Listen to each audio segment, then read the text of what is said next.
Okay, folks, we are back. This is episode 20 of Street to Strategy. I cannot believe it's already been 20 episodes. It seems like went like that. Anyways, I appreciate all the love and support. My subscriptions have went up drastically. Also, make sure you get a copy of the book. It's already out on Amazon. Welcome to the show that never ends. My second book will be out in June. Let's get to it. Some people build their lives in straight lines. Others build them in chapters. Today's guest has lived in chapters, each one shaped by service, resilience, and a quiet determination to keep moving forward no matter what life placed in her path. She was a reliable security officer, a problem solver, a steady presence in rooms where tension lived. For years, she stood watch at Sequoia Health Medical Center, protecting people she may never meet again, anticipating danger before it arrived, calming chaos before it grew, and turning conflict into calm through patience and strength.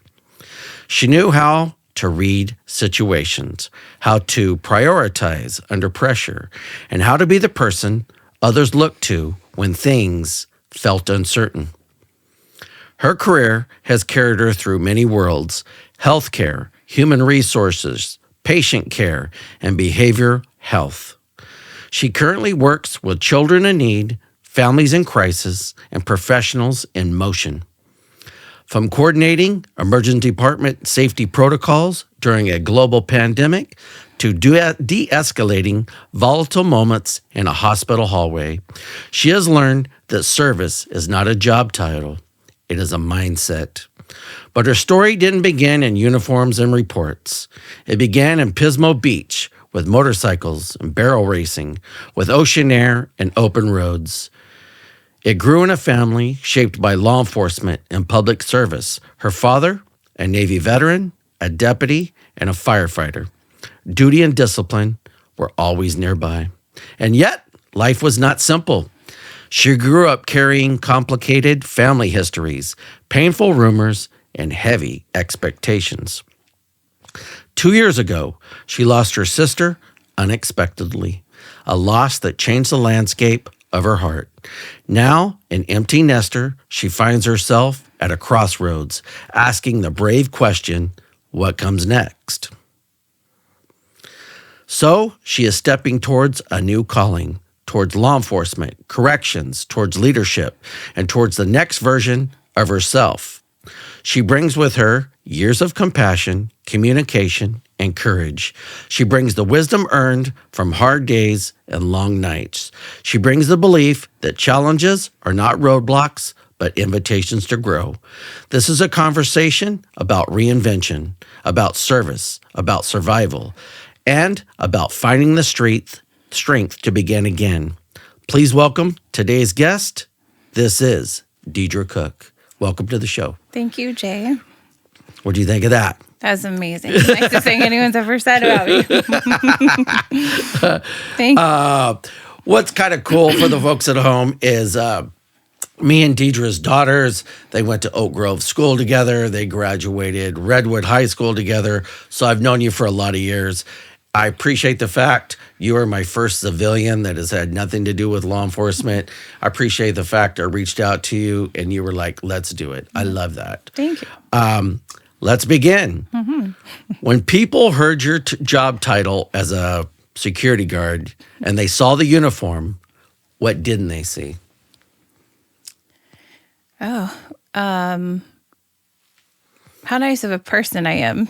Okay. There's a stigma to security guards. For sure. You get called Paul Blart, RoboCop, and Rent-A-Cop, and the names that come with it. But there's a passion that has to go into it. Just big time. I will tell you this, and I've taken 500 people to Sequoia Delta in my career. And I always felt bad for a lot of those security officers. I saw how they were treated. Mm-hmm. People didn't treat them with dignity and respect. It's a hard gig. And anybody who does it, my hat goes off, because it's a calling. It's like anything else. It's a sacrifice. It is not glamorous.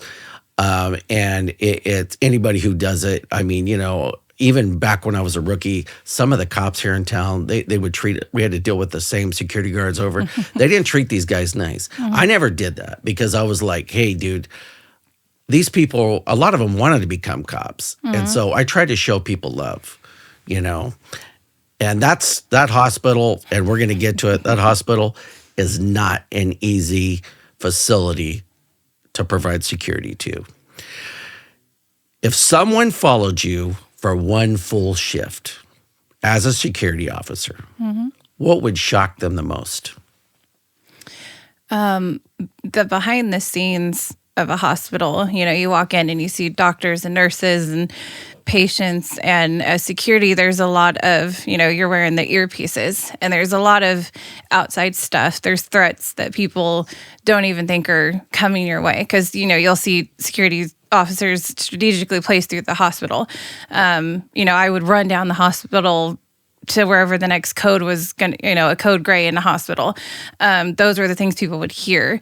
You would have just law enforcement would come in, and some things were secretive. You'd have celebrities that came in and, stuff like that, kind of HIPAA thing. But my thing was keeping the hospital safe. And no one was, knew that they went on with saving lives and those important things that were in the hospital.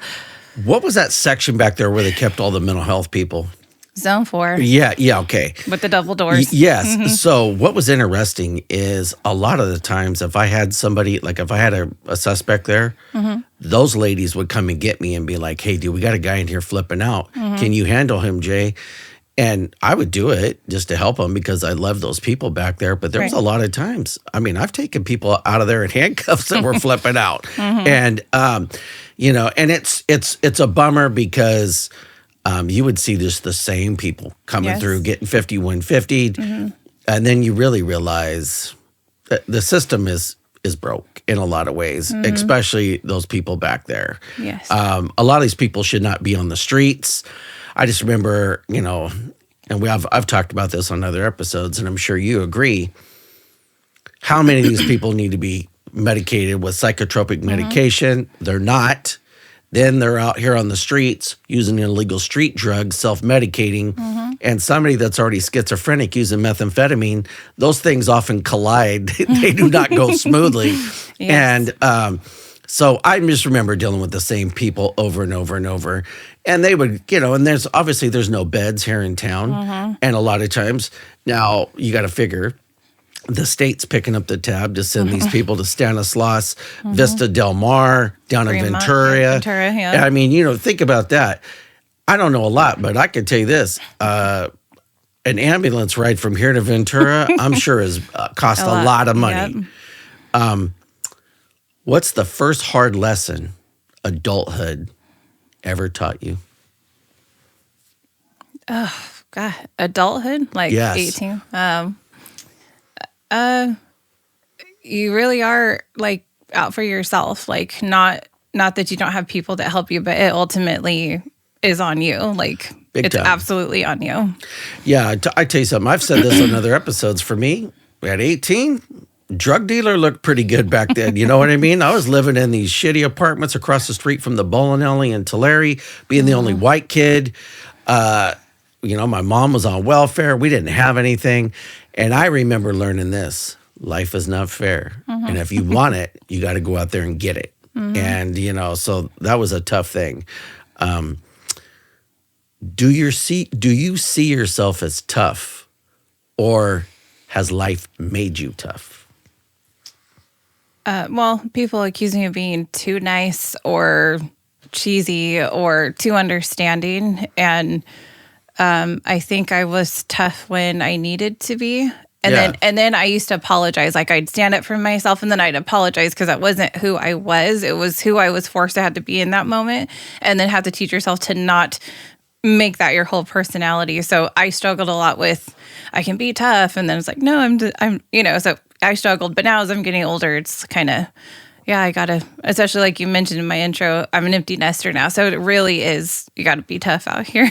Yeah. And you know what? There is some truth to that. I would tell you this, I was born to be a warrior. And I don't think a lot of people were, but I was.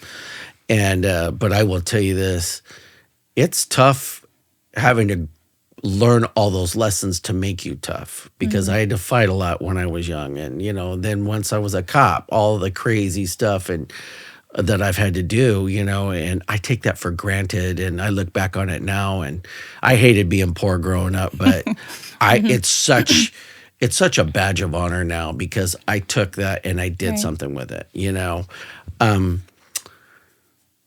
When did you realize the world wasn't as safe as you thought it was? Let's see, we'll go dark for a second. On my 17th birthday, which my birthday is a week from tomorrow, on my 17th birthday, I was assaulted when I was 17 by our neighbor.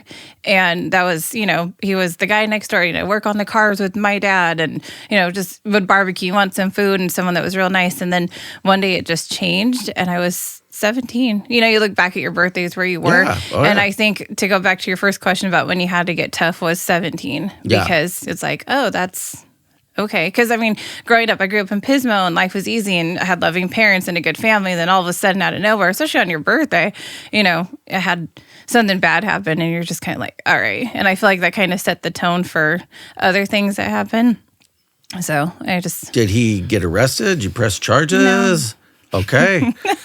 All right. No, because I was 17, and I didn't want that burden put upon my family kind of thing. That. Yeah, I can understand that. And so that's where it taught me, where I learned to deal with a lot of things by myself. Like, my family didn't find out until 2 years later. And then by then I kind of was like, we're past this. Yeah, so, yeah.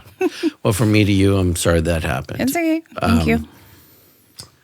You grew up in Pismo. Grover Beach. Oh, Grover. Okay. But everyone knows Pismo. Okay. You're right. Yeah. All right. So you grew up in Grover. What kind of kid were you? Well, let me correct you. I was born in Slary, but we moved to Grover in '89. So when it was Grover City, there's only a Kmart there. I was actually, I think, pretty easygoing. I'm the youngest of four. I was outside all the time, playing basketball, playing with the dogs. I was just very easygoing kid. Okay. And unless my parents say otherwise. Did all the siblings live there too? You guys, so you had a big house. Yeah. Surprisingly, at the coast, it was expensive. We could, it was affordable back then, but it was a family of six. And my oldest brother got married when he was 18. So then we trickled. So it was three. And then, then there was me left. So, okay. Yeah. What's your first memory of realizing life was going to be messy? Oh, God. When my brother and sister got in trouble, they were 17, 18 months apart. When they started getting into trouble as teenagers, I'm like, that sets the tone, because then, if am I going to follow in that path or go my own way? So I just remember they were probably like 15, 16. And we're getting into trouble, and I was like, here we go. Because I was 7 years younger than my sister was. Okay. So I was little, and I was hearing the trouble that was being made, and I just remember oh, man. Were they getting arrested and stuff like that? No, it was boys and girls and, being out late, sneaking out, that typical teenage stuff. But yeah. When you guys were living there, what was your dad doing at the time?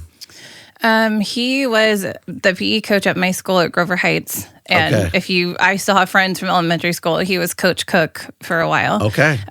He hadn't been a deputy for Kings County since I was little.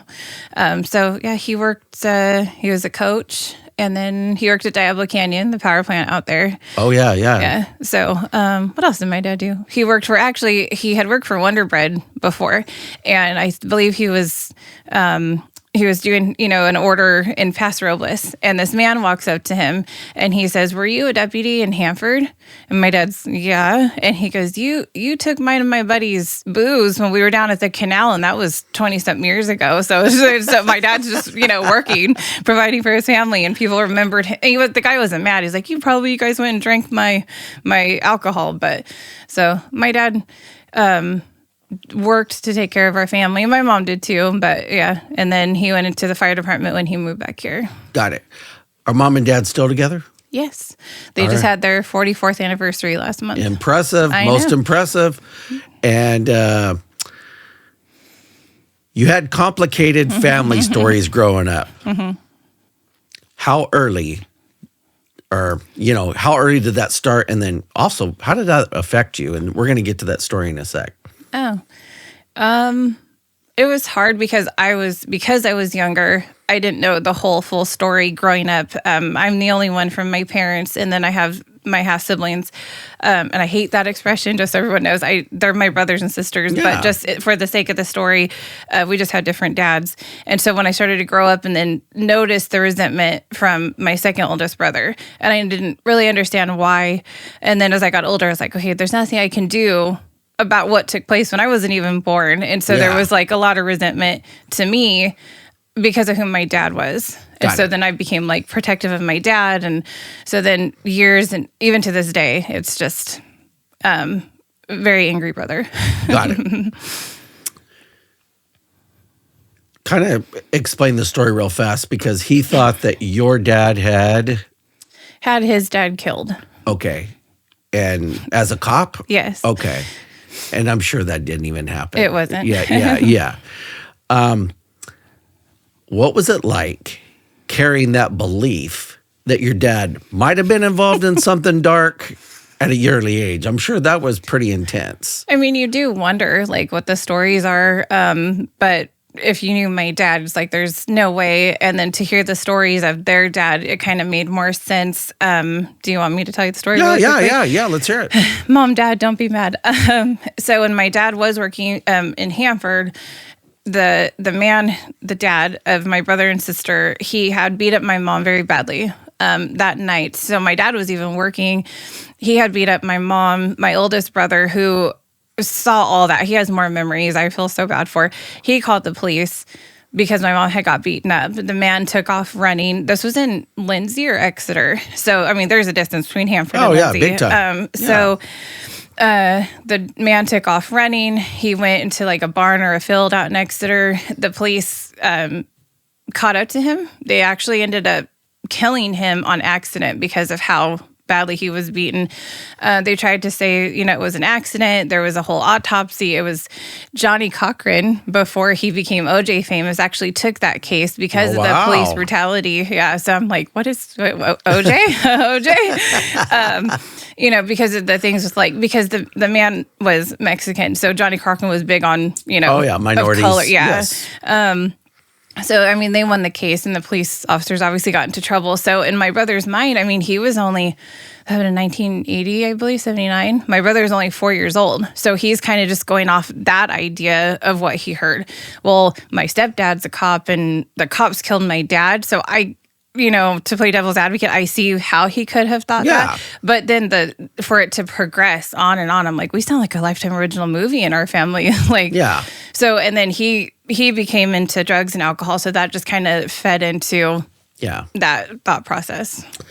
It's so funny talking about the OJ stuff. I remember right after Johnny died, there was a cartoon in some magazine, but it showed a tombstone that said O.J. Simpson, or no, it said Johnny Cochran, that it said O.J. did it. Right. How heavy is it for a child to be told they're supposed to avenge something? That's a lot of pressure, I believe. Yeah. Because especially if you... What did he want you to do? Did he want you to do... He wanted me to die. Okay. It was to hurt my dad, basically. Like, if I take Deidra from Clay, that'll hurt him because he took my dad. So kind of like an eye for an eye kind of thing, so to speak. So, yeah. That is heavy. I know. When he was younger, and he looked like Elvis when he was younger, jet black hair. All the girls liked him. He was so funny. He could imitate Michael Jackson, and then all of a sudden it switched. And so that's what's sad to me. But yeah, he ultimately just didn't want me. And he's the one that always said this. He would go, "This is my brother so-and-so. This is my sister. This is my half-sister." So there's always this. So that's why I kind of hate that phrase. Yeah. Is he still around here? He's in jail. Okay. Did that mess with how you saw authority and law enforcement? No. Yeah. Because there's good and bad in all jobs. For sure. You could have a rude Starbucks barista. I'm not going to not go to Starbucks. Yeah. That is so true. You know what's so funny is I look back on it as a little boy, and I had this really bad perception of cops, but I grew up in Tulare, and I lived in bad neighborhoods, so we could look out our window and we would see the cops fighting people, and and we didn't know what was going on because I was a little kid. I realize it now that these guys were all involved in, breaking into houses and drugs and God knows what else. But it's so weird that as a little kid, my perception was so skewed. And then, you got into it. Yeah, it's so weird because if you'd have talked to me at 18 and were like, Jay, you want to be a cop? I'd have been like, hell no. And it was so weird. Just a quick 4 or 5 years later, I'm getting out of the military and I'm like, I'm all in. This is what I'm going to do. And, clearly I went into the military as a boy and came out a man. But right. I look at those times now and I'm like, man, actually I knew less than nothing. You know what I mean? Was home a safe place or a confusing place? It was safe. I loved home. Mm-hmm. Mom and dad were good parents? And they're great parents. My mom's a great cook. Okay. My dad taught me a lot of stuff. And actually, if I can go back to what you said about avenging, my dad's dad was in the military too. And he died because he got hurt and then he got a staph infection at the NAS hospital. And that's what killed him. So not even... being on dead or deployed or anything. So my dad was only 7 or 9 when his dad died. So that's why I feel like him going to the military, he's never actually said that to me, but I feel like, he was the youngest. No, there's like 7 kids in my dad's family. Oh, wow. So and they're just all girls. I have 7 aunts and then an uncle and my dad. And so I feel like my dad taking over and they both got stationed at the same place. And, I've been out on that base and to know, like, walk around, like, my grandpa was out here because I never got the chance to meet him. What base was it? Livermore. Okay. Mm-hmm. Okay. And then where did your dad grow up? My dad was born in Hawaii and then he grew up in Corpus Christi. And then, Texas, yeah. So that's why I'm a Cowboy fan. Okay. And then he got stationed out in Livermore. And so my parents met out in Hanford.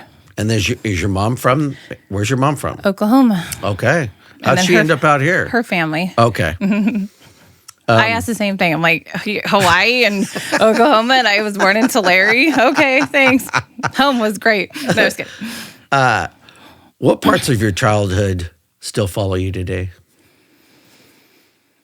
The love from my family, the protectiveness of it. Yeah.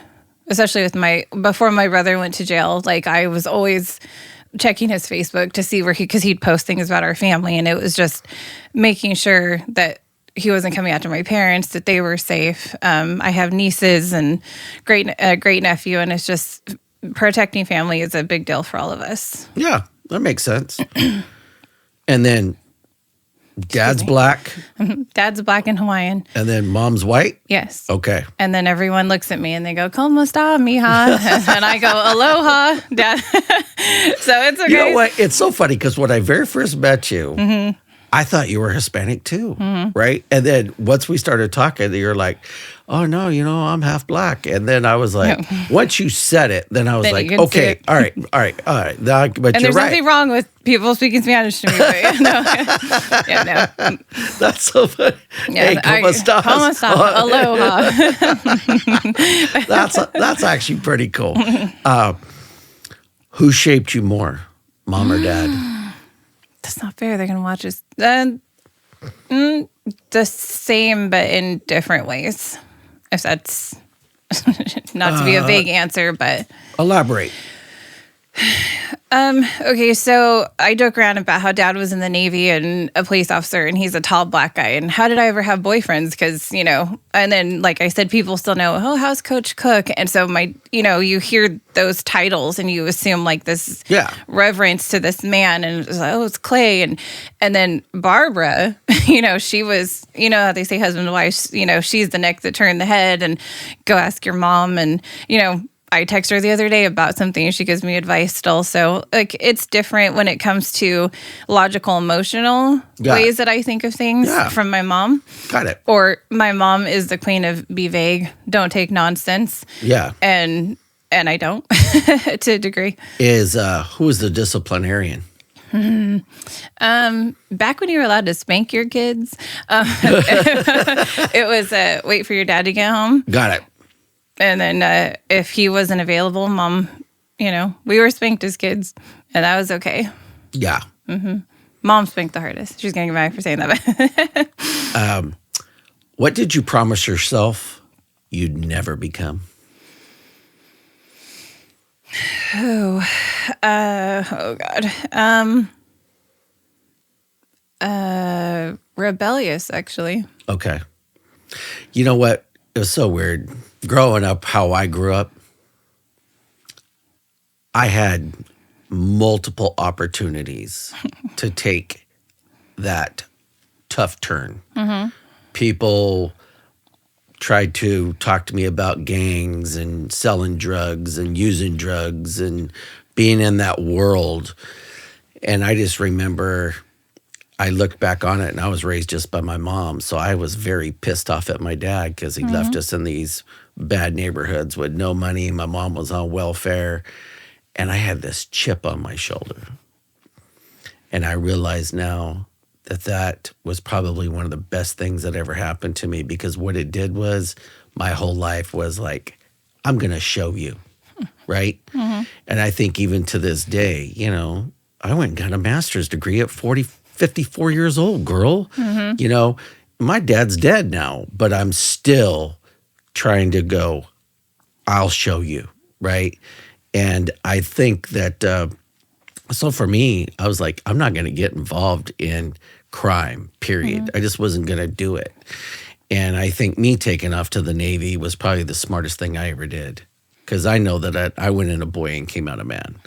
And I realize now that, and it really did. It set me on this trajectory of where I ended up going. And then being a cop for 25 years, at the time, I couldn't see it, right? Because you just can't. Mm-hmm. But now I see it, that it was all meant to push me right where I was supposed to go, Well, and if I can add to that real quickly, also angry. I just, seeing my brother or even people you were around, not that you don't get upset about things, but like just lifelong resentment and angry. And I just kind of, I don't want to do that. I don't want to live like that. Well, I would tell you something. You know what it is? It's poison. Mm-hmm. It's corrosive. Mm-hmm. And so I've had to tell some people, and I used to tell a lot of people in my law enforcement career that we dealt with, because what are we dealing with a lot of people out here? Mm-hmm. 40-year-old felons, power drinkers, and trustees of modern chemistry, right? And I used to tell a lot of these people, listen, man, you are pissed off at the world. And if you don't get a hold of that, it's going to control you forever. Mm-hmm. And I have seen the finality of a lot of lives. And I've seen the finality of a lot of people making dumb decisions because of anger management, drug addiction, alcoholism, and a lot of times all three. And then you could factor in even mental health on top of that. Mm-hmm. And so I used to tell people, it's like, there's a lot of people that have this concept of we are the world, and it ain't like that, mm-hmm, right? Mm-hmm. And, but I think you hit on a key thing. I think there's a lot of pissed off people in this world. I think there's a lot of people that have never resolved childhood issues. Mm-hmm. And to this day, it guides their decision making, and it makes it into poor decisions is what it does. Right. So I applaud you. Okay. When you were younger, what did you think life would look like when you got older? Well, my goals for myself, I always wanted to live in San Francisco before it turned into what it turned into. And this is going to sound really cheesy. Jennifer Aniston had a movie in the 90s called, oh my God, what is it called? Picture Perfect. And she did advertising. And I wanted to go live in San Francisco, and I wanted to do advertising, and I wanted to see my work up on a billboard one day. And that was, go live in the Bay Area. And yeah. Okay. make a lot of money. Right. See my work. Okay. Husband, white picket fence, 2 kids, all that. Okay, so when I was 12, my brother, he had a daughter, my niece, and I had to get out of school to help take care of her because my parents had to work. Her parents didn't take care of her back then.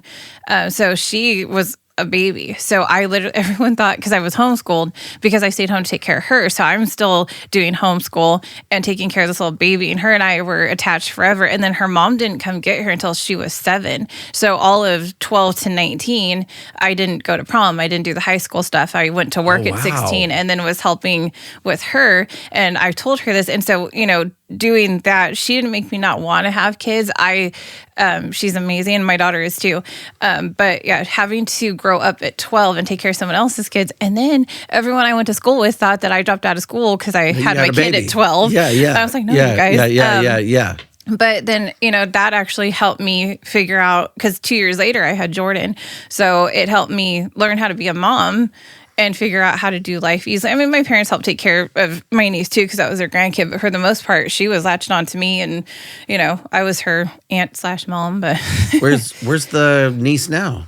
She lives in Las Vegas, and she has a 5-year-old son, and so I'm a great aunt, and she's amazing and beautiful in spite of who her dad is, and Got it. So I thought, okay, so when she left, I actually was engaged to someone before Jordan's dad, and I was like, okay, we're gonna get married. And he said, I don't ever want to have kids, and so I was like, okay, so it's gonna be me and him, and we're gonna live life. And I got the kid thing out of my system with my niece, and that didn't work out. And I'm forever grateful it didn't, because I had Jordan, but having to raise a kid at 12 was kind of raised. I'm gonna use that loosely, but yeah. I had a different perspective of what I wanted to do. But you know what's so funny, and I think everybody can probably at least sympathize with what you're saying, where I remember dating people back then. I thought, this is the person I'm going to be with forever. And you just look back, 90 days down the road, it's over, and you kind of go, man, and it's kind of weird. And then he went on to have 4 kids, and I'm like, liar. You said you were going to have kids. You've worked in healthcare, retail, hospitality. Were you searching for something? It was always how to help others. Got it. It was always I can a see service. That. Yeah. And I think, and I've said this in previous episodes, I was born to be in service of others, right? And whether it was military, then law enforcement, and then becoming a school teacher, and even now, what I'm doing now, you know what I mean? It's interesting. And then, I recently just wrote a book, and it's all about service of others. And I realized all those crazy things pushed me to where I needed to be, and we're going to get to yours. But well, and I think too, because I was divorced by the time I was 26 and my daughter was young. And so I think, and to be totally honest, and hopefully other people can relate to this, at that time, I'm getting whatever job I can get so I can take care of myself and my daughter. And then there's a lot of shame in, you changed jobs again. Oh, you got another job. Because it's just in this day and age just to make ends meet. Yeah. And so it was I was grateful to have the jobs that I had and staying within the realm of healthcare. I went to SGVC after my divorce and got, my medical stuff, and trying to not just have a job and have a career to set an example for my daughter, and then moved on from there. And then life circumstances changed here and there. But it was always, when I was looking for those jobs to have, it had to be in the category of helping people. Talking about SJVC, I actually taught there for a year, and but I was teaching law enforcement. They had that correctional academy out there. Oh yeah. And but I was a full-time cop trying to do that, and then I was doing it at night. And man, I remember, I went to him one day, and I was like, "Listen, boys, I just felt like I wasn't getting any time off. I just felt like I was working full-time as a cop and then going to do that." And there just came a point in time where I was like, I'm not going to do it anymore. Did you ever feel lost trying to figure out who you were supposed to be? Mm-hmm. Oh, I know exactly when that was. Okay. Do you want to know? Yeah. Tell me. I was 21, which probably sounds a little bit too old to have that realization. And there was just a bad circumstance where I got kicked out of my parents' house. I lived in San Luis Obispo, and they gave me a Greyhound bus ticket, and I came to Visalia, and I had friends that lived here. I came here with my cell phone and bags of clothes and didn't have anywhere to go. And it was basically, and I know I said I love my parents, it was this huge misunderstanding. Someone had lied to my family about me. And so they're like, well, you're 21, you got to go. And we're not going to accept that behavior, that you live in this house. And I respected that because it's their home. But yeah, when I came here with nothing, and I was so grateful for the friends that I had that took me in until I got established here. That's when I was just like, there's what? Because I grew up in Pismo, and I had a beach life, I had a job, I had a house, and then for it to go, you got to go. And I'm absolutely not shaming my parents. They were given absolute false information. And then by the time it got resolved, I was, Do you want to elaborate on that, or? Why I got kicked out? Yeah. A girl that I grew up with really, really liked this guy. And I was friends with the guy's brother. And they lived 2 houses down from the girl. And I was hanging out with them, and she was jealous. And she told him that I was in the house doing things I wasn't supposed to. Oh, got it. And my parents are very religious people. So my dad went over there, and I was literally sitting in the backyard. My friend was in the backyard watering his flowers, and I was sitting in the backyard, and my dad's like, let's go. And this is the last time you're going to see him. And the next morning, my mom said, we called your job and we quit it for you. And wow, you have an hour to get your stuff. And my dad drove me to the Greyhound bus place, and my sister and brother-in-law were trying to talk them into letting me stay. And I don't know why it wasn't believable that wasn't true, because like you said, I wasn't rebellious. I mean, I got into trouble as a teenager, but who didn't? Yeah. Right. And so I just kind of felt a little betrayed by that girl that was my friend. We grew up together, and I'm like, that's what jealousy is. So it just kind of, that made me be wary of friends. So I just, being 21 with trash bags in Visalia, like I rarely came here. So it's just kind of, you get off a bus and you're like, yeah, that's where a am I heavy going to story. go? Yeah. Did you and mom and dad not talk for a long time? No, we were okay. But I think at that point, I didn't want to talk to them because I was hurt that I wasn't believed. But then I ended up getting married and having my daughter. And so then I wanted my daughter to know them, and they apologized. But then at that point, I was already established here. So it's like, gotcha. You can say sorry and move on. And yeah. No, I get it. Mm-hmm. See why you don't stay angry? Like, yeah, I was angry in that moment when all that was happening, but I heard you say this on one of your podcasts. I don't know if you say it a lot. You say it is what it is. Yeah. And Jerry Seinfeld has a bit where he says he hates when people say that. And I'm not saying because you say it. And he said, it feels like when people say that, it's like just walking up and blowing air at them because it doesn't sit with them. And so I remember when that happened, I hated that expression. Like, it is what it is, because what it is nonsense, and it's difficult and it's hard. So I don't like having that mindset of something bad happens, like, well, it is what it is. Yeah. If that makes sense, No, I do. Like, well, and I would tell you this. I can't leave it at it is. Like, we got to do something. Yeah. Well, I tell you this. I applaud you, because I could tell you this. I'm sure that there would be a lot of people that are listening right now that were like, if that was me, I would never talk to them again, and so it does. I've often said this. It always takes a bigger person to just say, hey, we got to let it go. We got to move on. And God bless you for doing it, because I could tell you something. I don't know if I could have done it. I mean, now I could, but back then, especially at 21, I don't know. I don't know if I could have. But then I look back at what happened when I was 17. Yeah. And then people are like, well, was this your karma? Was this your... And I'm like, no, like things happen all the time to people. So I didn't sit around going, why me? No. Or trying to figure out, why did this person think it was okay to do that? Or why did my parents not? If I sat there and wondered all of that, because one thing my mom taught me, you said how she molded me, was don't stop trying to rationalize irrational behaviors or thinking. For sure. So you're like, why did they? How come? Why? And so if I'm like, but and not go, it is what it is, because there's a reason for everything, why the choices were made, why it was done. Yeah. And if I got the brunt end of it and crapped on my head for it, then I guess I'm the bigger person. The Lord made me 5'9" for a reason. Hold on. I'm exhausted. Yeah. No, I get it. What job taught you the most about people? The hospital. You know what? I used to help cater weddings, brides. Oh, no, that's a tough gig. Yeah, because brides. I know this. Brides tend to get a little emotional, would be the word. No, but yeah, definitely the hospital.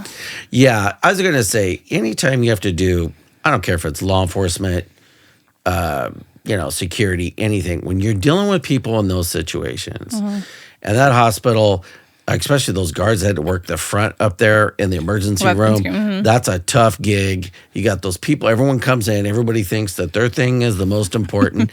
Then you got people wanting to fire up on the doctor, fire up on the nurse. Do you know how many times we'd have to show and back you guys up? And I used to have to tell people this. This is a hospital. You do not have the right to come in here and cuss these people out or act like you're going to get violent. If you're going to do that, you can leave or go to jail. And people be like, I have the legal right to be here. And I'd be like, that's not going to protect you from me. I go, I'm going to put you in jail right now. And guess what? There were people to be like, most people be like, all right, officer, look, I'm sorry. Are you bothered by leg veins of any size? Or is leg swelling or pain bugging you or someone you know? I would recommend that you make an appointment with our friends at Sequoia Vein and Wound to take care of it. With a friendly bilingual staff and their years of experience, they are happy to help resolve those issues. Give them a call to get a consult at 559-713-6478 and tell them that Jay Mac sent you. I'm not feeling well. I'm upset. I'm like, then listen, act like an adult. But if you're going to come in here and act like an asshole, I'm going to put your ass in jail. And most people would be like, all right, man, I'm sorry, I'll chill out. But it would shock me, man, that people go in there and just act like they could do whatever they wanted, throw stuff, cuss people out, be a jerk. And then they were shocked when we were throwing them out, What job broke your heart just a little? When I was barrel racing, we used to teach mentally and physically handicapped children and adults to ride horses, and just the seeing the adults enjoy like something as simple as riding a horse. Like I took it for granted. I learned how to jump like on the Three Amigos from the back of the horse. I could run and jump and do all these things, and just I guess it was a bittersweet sadness. They were so excited to ride a horse, and and either they didn't realize they didn't know how to ride it, or I think one kid was getting ready to pass away and that's what he wanted to do. And I mean, I saw death all the time in the hospital, but I thought this little kid just wants to pet a horse, just wants to sit and ride it and feel the wind as he's riding by and smell the eucalyptus, and that's what he wanted to do. And so I think, like I said, I saw a lot at the hospital happen, but something as simple as, can I pet a horse? That one for sure. You know what's so funny is I'm writing this second book, and I've written about 30-something chapters right now. I wrote a chapter today. I finished a chapter today. And as I'm done with it,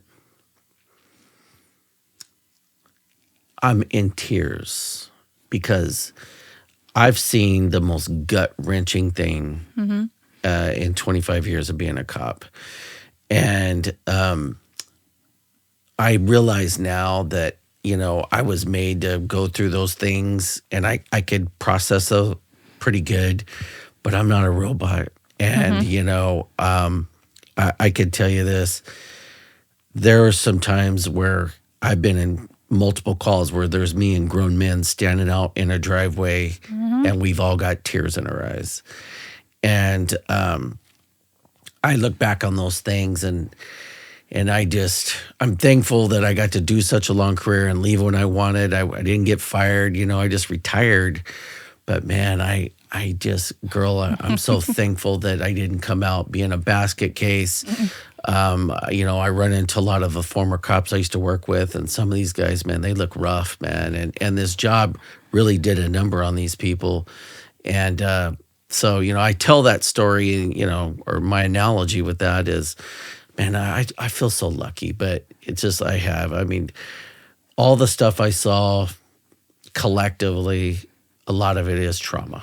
It really is. When did you first realize you were stronger than you thought?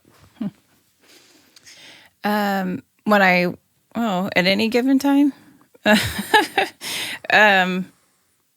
those stories I told you about, going through a divorce with a kid, that wasn't easy. Yeah. Just life, losing my sister. I feel like it's just been a progression. I was going to get a little bit harder each time, but I don't necessarily consider myself tough. Well, I can tell you something. In the short time we've been talking. My trauma dumping. No. And you know what? And that's why I want you here. I want to hear it. You've been through some traumatic things, girl. And the fact that you still have a good attitude, you're still trying to truck along, you're still trying to improve yourself.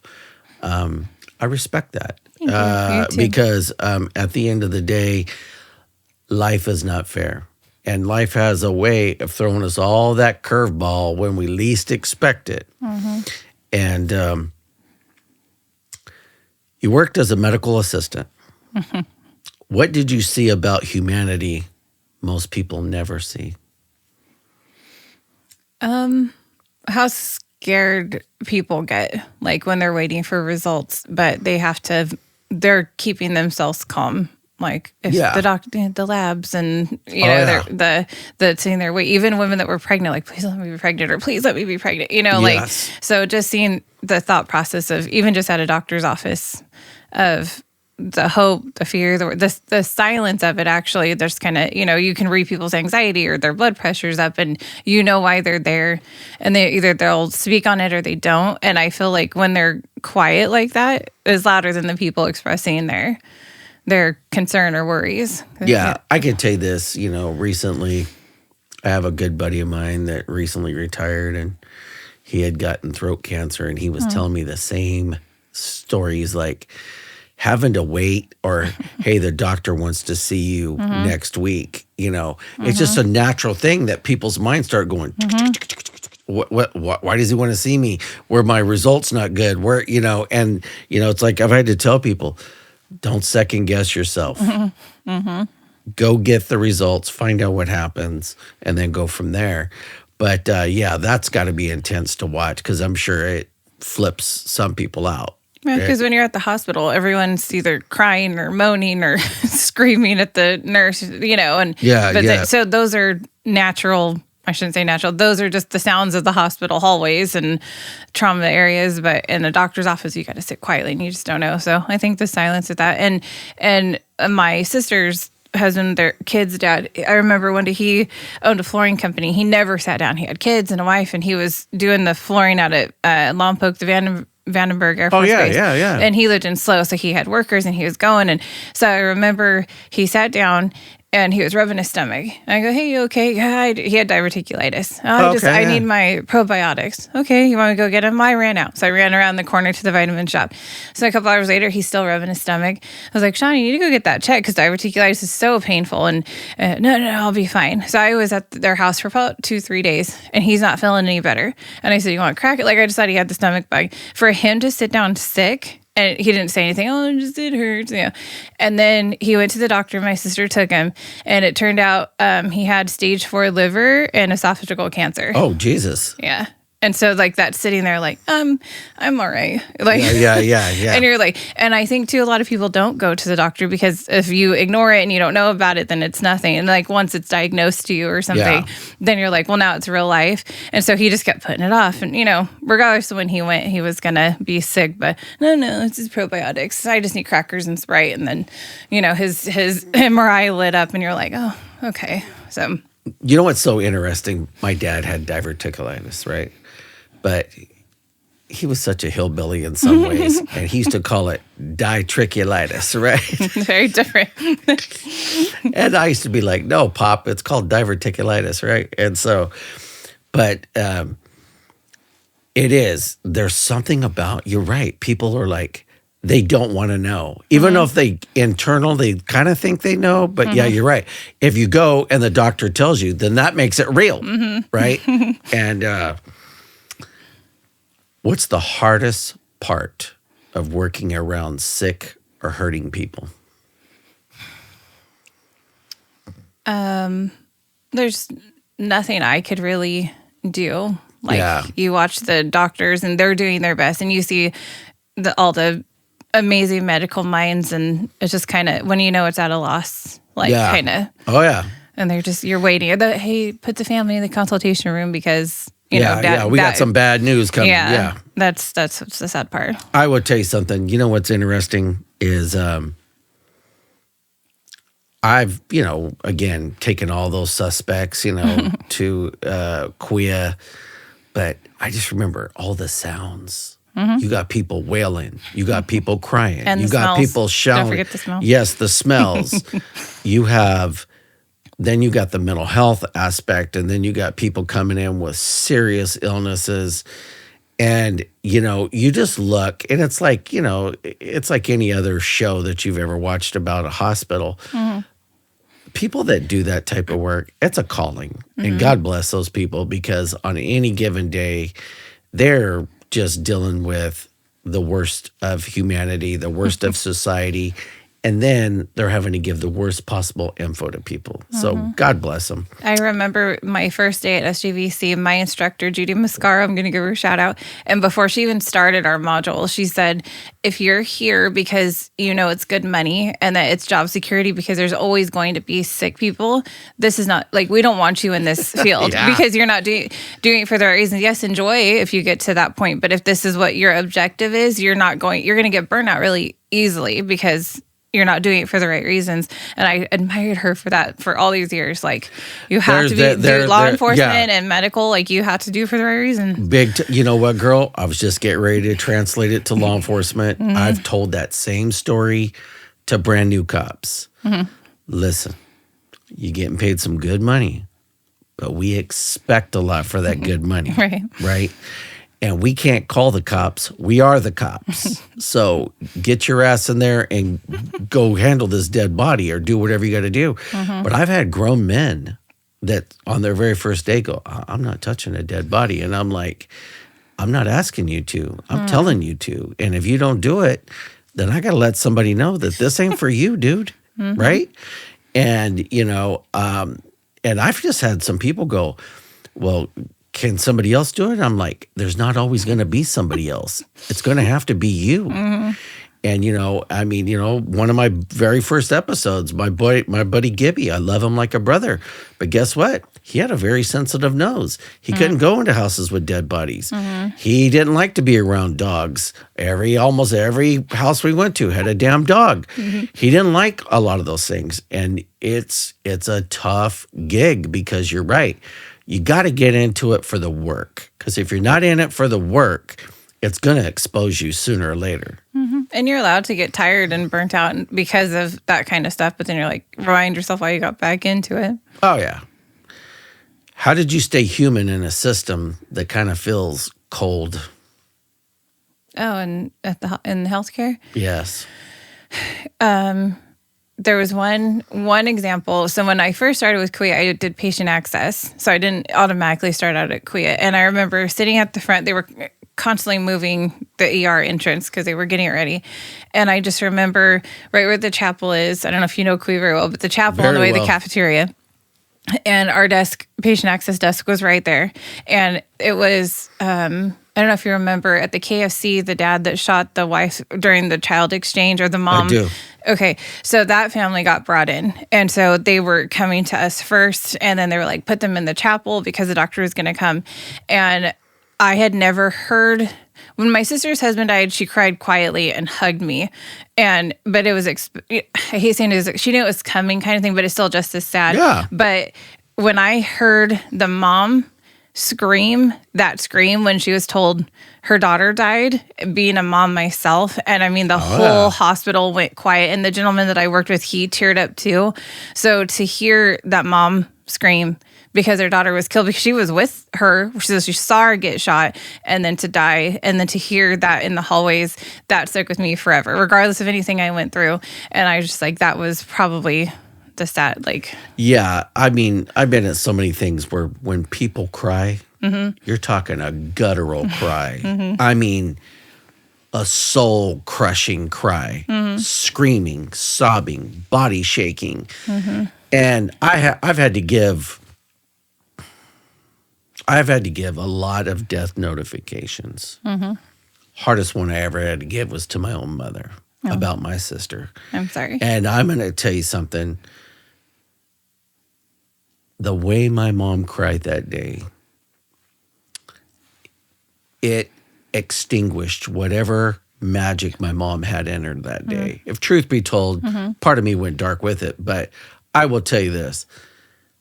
When people cry like that, you do not forget that, because it's not even sadness. It is soul-crushing sadness. It is off on a whole other level. That was a really sad story I just told. Sorry. Yeah. No, it's horrible. Sorry. Did you ever take someone's pain home with you? Other than that lady's, yes. There's a lot I took on, probably more than I should, especially, being the trauma area. And you see a lot of it actually was nurses that became friends of mine or doctors. And it wasn't necessarily anyone that they knew that passed away. Watching them be sad that they couldn't, that like just disappointment. I can't speak on that. But what I saw was that they weren't able to help that person. Yeah. So to watch my coworkers with that defeat and having to, doctors have been doing it 20, 30 years. It's not fun anytime. It's not easier any next time that they did it. And so I think watching them, I was like, hey, you want a coffee from Ambrosia? Can I bring you anything? Not that that fixes anything, but I'm like, I see you. There's not, give them a hug. I watched a lot of coworkers deal with that stuff. I tell you something, there are hundreds of calls where I've come home. I'm not a shower dude. I used to sit in the bathtub after a shift because I just wanted the hot water. And I would sit in that tub, and there were so many times, girl, where literally I would have tears coming out of my eyes, because that's the problem with law enforcement. We just get to see the worst of society, and we get to see the finality of so many lives. And I used to... The hard part of me was innocence lost of kids, old people, animals, even when people were mean to animals. I mean, dude, it used to piss me off in a way that, there's many times I had to check myself, because there was times I wanted somebody to be held accountable. Somebody needed to pay for it. And if we could throw people in jail, then they paid. But sometimes, girl, that doesn't happen, because guess what? We don't live in a perfect world. And I just know this. I've seen so much sadness in my life. And, for me now, I'm living my best life. And, I don't have to deal with those things anymore. But it's just so interesting how I processed it, because I recently ran into another dude I worked with many years. And it's really affected him in negative ways. And, and I realize we all don't process it the same. We're all different people. But trauma's trauma, and sadness is sadness. And I think seeing, like when the pregnant women and their husbands would come in, and they were all excited in the family. And then, we had the COVID rules and restrictions, so people were missing births of children. Oh yeah, deaths of family members. Yeah, yes, that was hard. And then the worst part was security I don't know how it is now, but they were in charge of pathology. And so we would have to, let the coroner and the mortuary company in, see the bodies. And I remember this one man walks in and he doesn't have the gurney. I open up the loading dock, and I probably shouldn't have said that where they do that. Can you take that out? Where they go to take the bodies out, and he didn't have a gurney, and he had a bag, looked like a pizza bag. And I was like, where's your... Because I don't know when they'd say we have pathology assist. I didn't know who, what, anything that was down there. Yeah. And so whoever got sent down there would go, and I was like, where's your gurney? You don't have a partner. And he called it the pizza bag, and he was there to pick up a baby. And that was the first baby. And I was like, let's not make a joke about that. And then my mind wanders, like, the people that I let upstairs to go to labor and delivery, because I also... Excuse me. I became a car seat technician, which CHP does and firefighters do. Oh, yeah. They properly is the hardest install. test. Yes. Yeah. And you know what? If you didn't pass that test, you can't ever in your life reapply for that test again. So they take it very seriously. I was like, ah.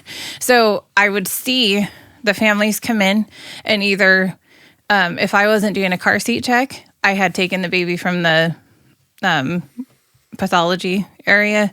And so to make those connections, like, what happened with that family? That was the baby that I took. So those kind of things I took home with me. Oh, yeah.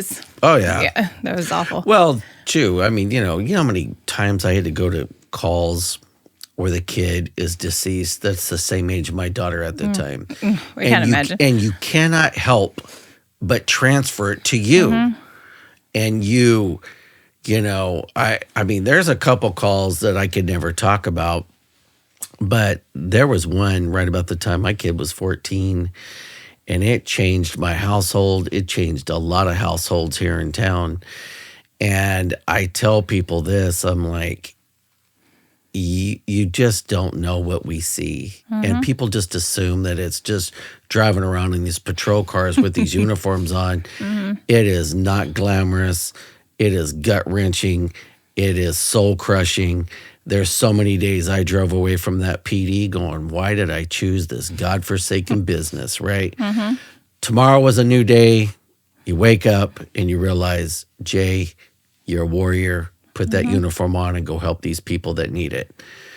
But, man, there were so many days, girl, where I was like, I got to go do something else. And then before I knew it, I just woke up one day and I was the old guy. You know, right? And then I was like, well, shit, now I'm just a couple years from retirement. And I got to leave the day I turned 50. And girl, I am so thankful. I am thankful. Do you remember what you told me you were looking forward to? I don't know if you were joking. We were waiting for the girls to come back from SciCon at Oak Grove. And you and I were standing there chatting where the bus area comes in.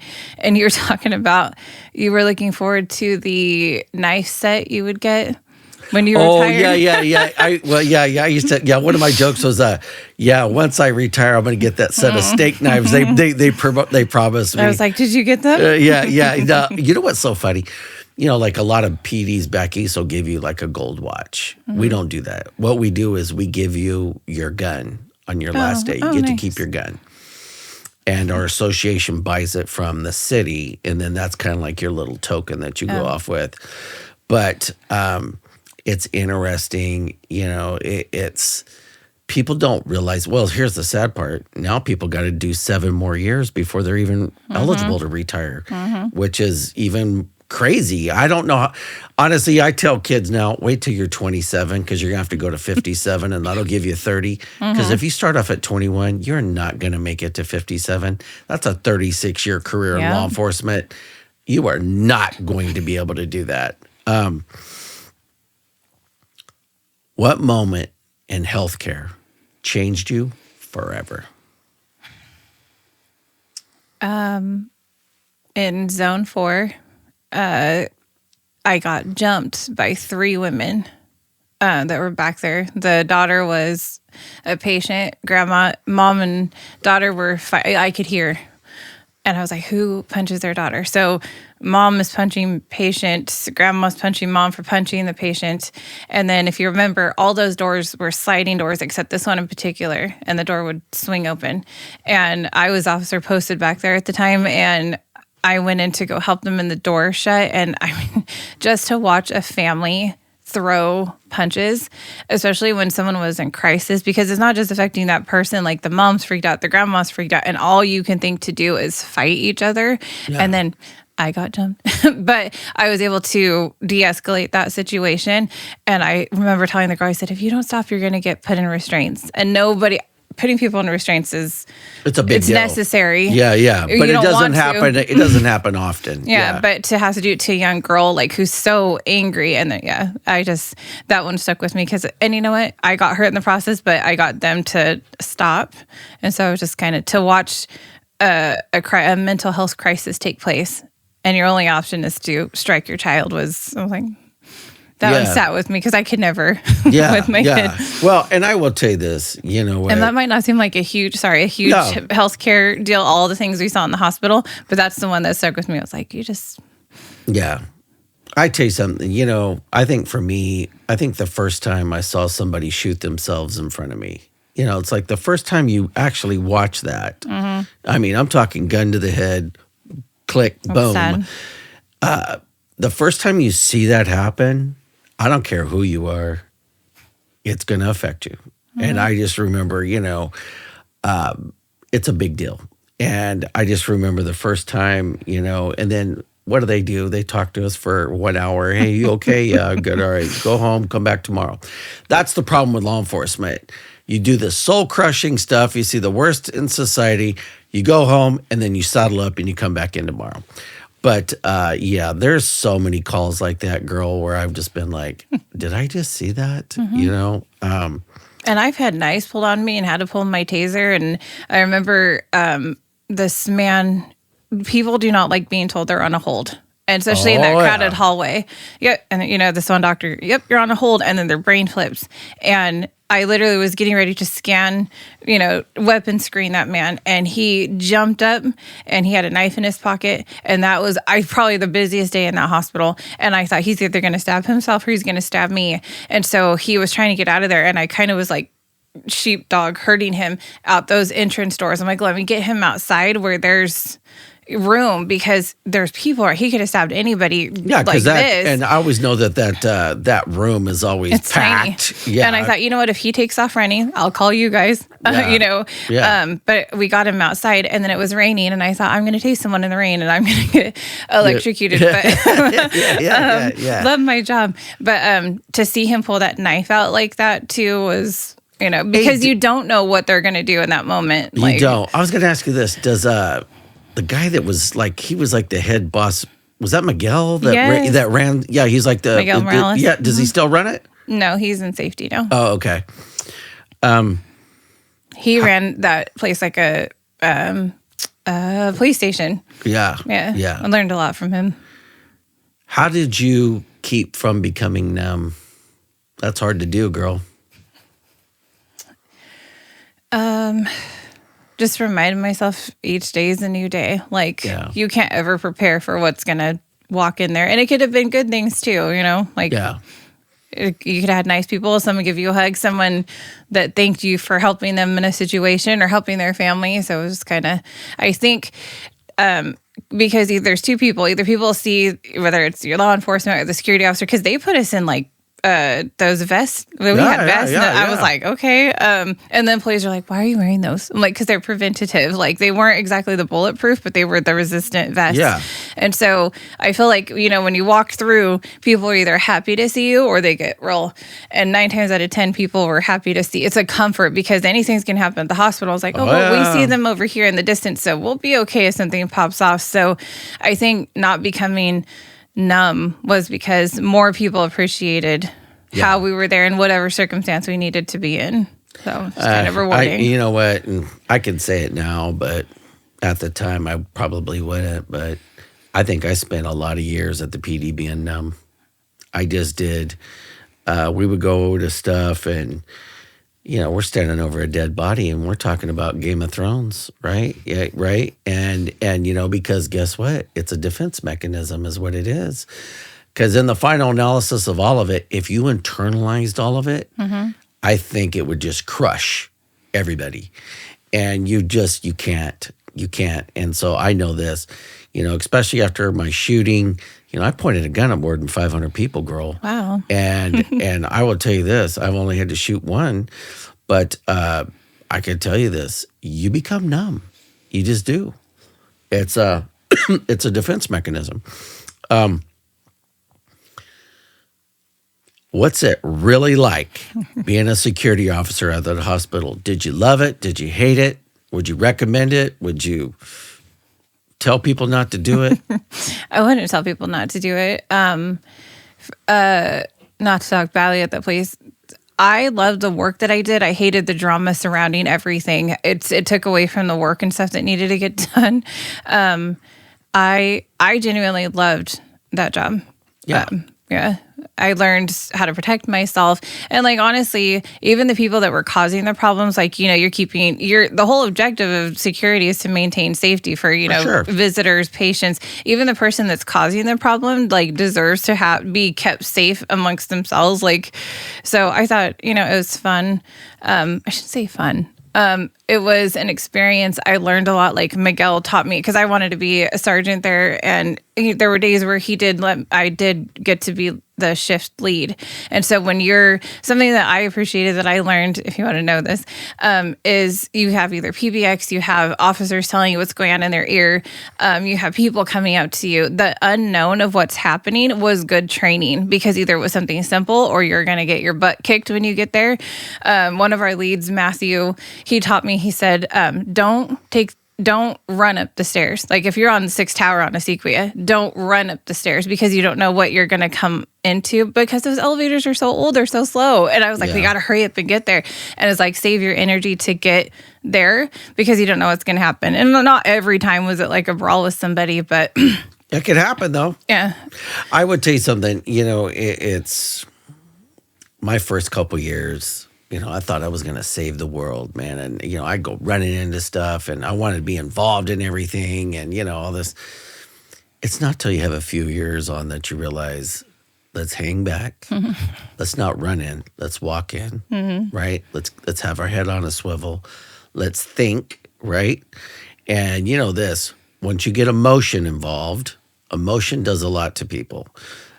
Too much emotion, people are not thinking. Now you're just reacting to your emotions.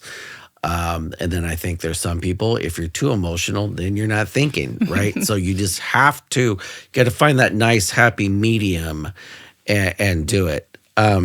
I think part of the reason why I appreciated that job, or even took it, because one of the supervisors that worked along with Miguel, it was a joke. It started out as a joke, and it was patient access. And he goes, Deidra, I double dog dare you to join security and see if you're good at it. And I was like, don't dare me to do something. And I did it, and I applied, and I got on, and I was like, oh, and then it turned out to be really good. But I think because of the few situations I told you I had gotten into, it taught me how to protect myself if I needed to. Like CPI, that's great, the nonviolent, training. But to me, I knew, because I had Jordan every other week. So I was head of the house. I had to protect myself and my daughter. So to take that job taught me to protect myself, because from 17, Jordan was getting to the ages where things, happened to me at those ages. I'm like, let me teach her. Let me know how to protect her. So that's probably why I took that job too. Yeah. I can see that. Because I don't want to pepper spray people. It comes back at you. It's painful. Well, I could tell you this. Talking about that, OC pepper works better on me than it does on bad guys. I was a taser dude. Are you? Yeah. So I shot about 60 people with a taser. That was my jam. People think hospitals are calm places. How wrong are they? Very. Very.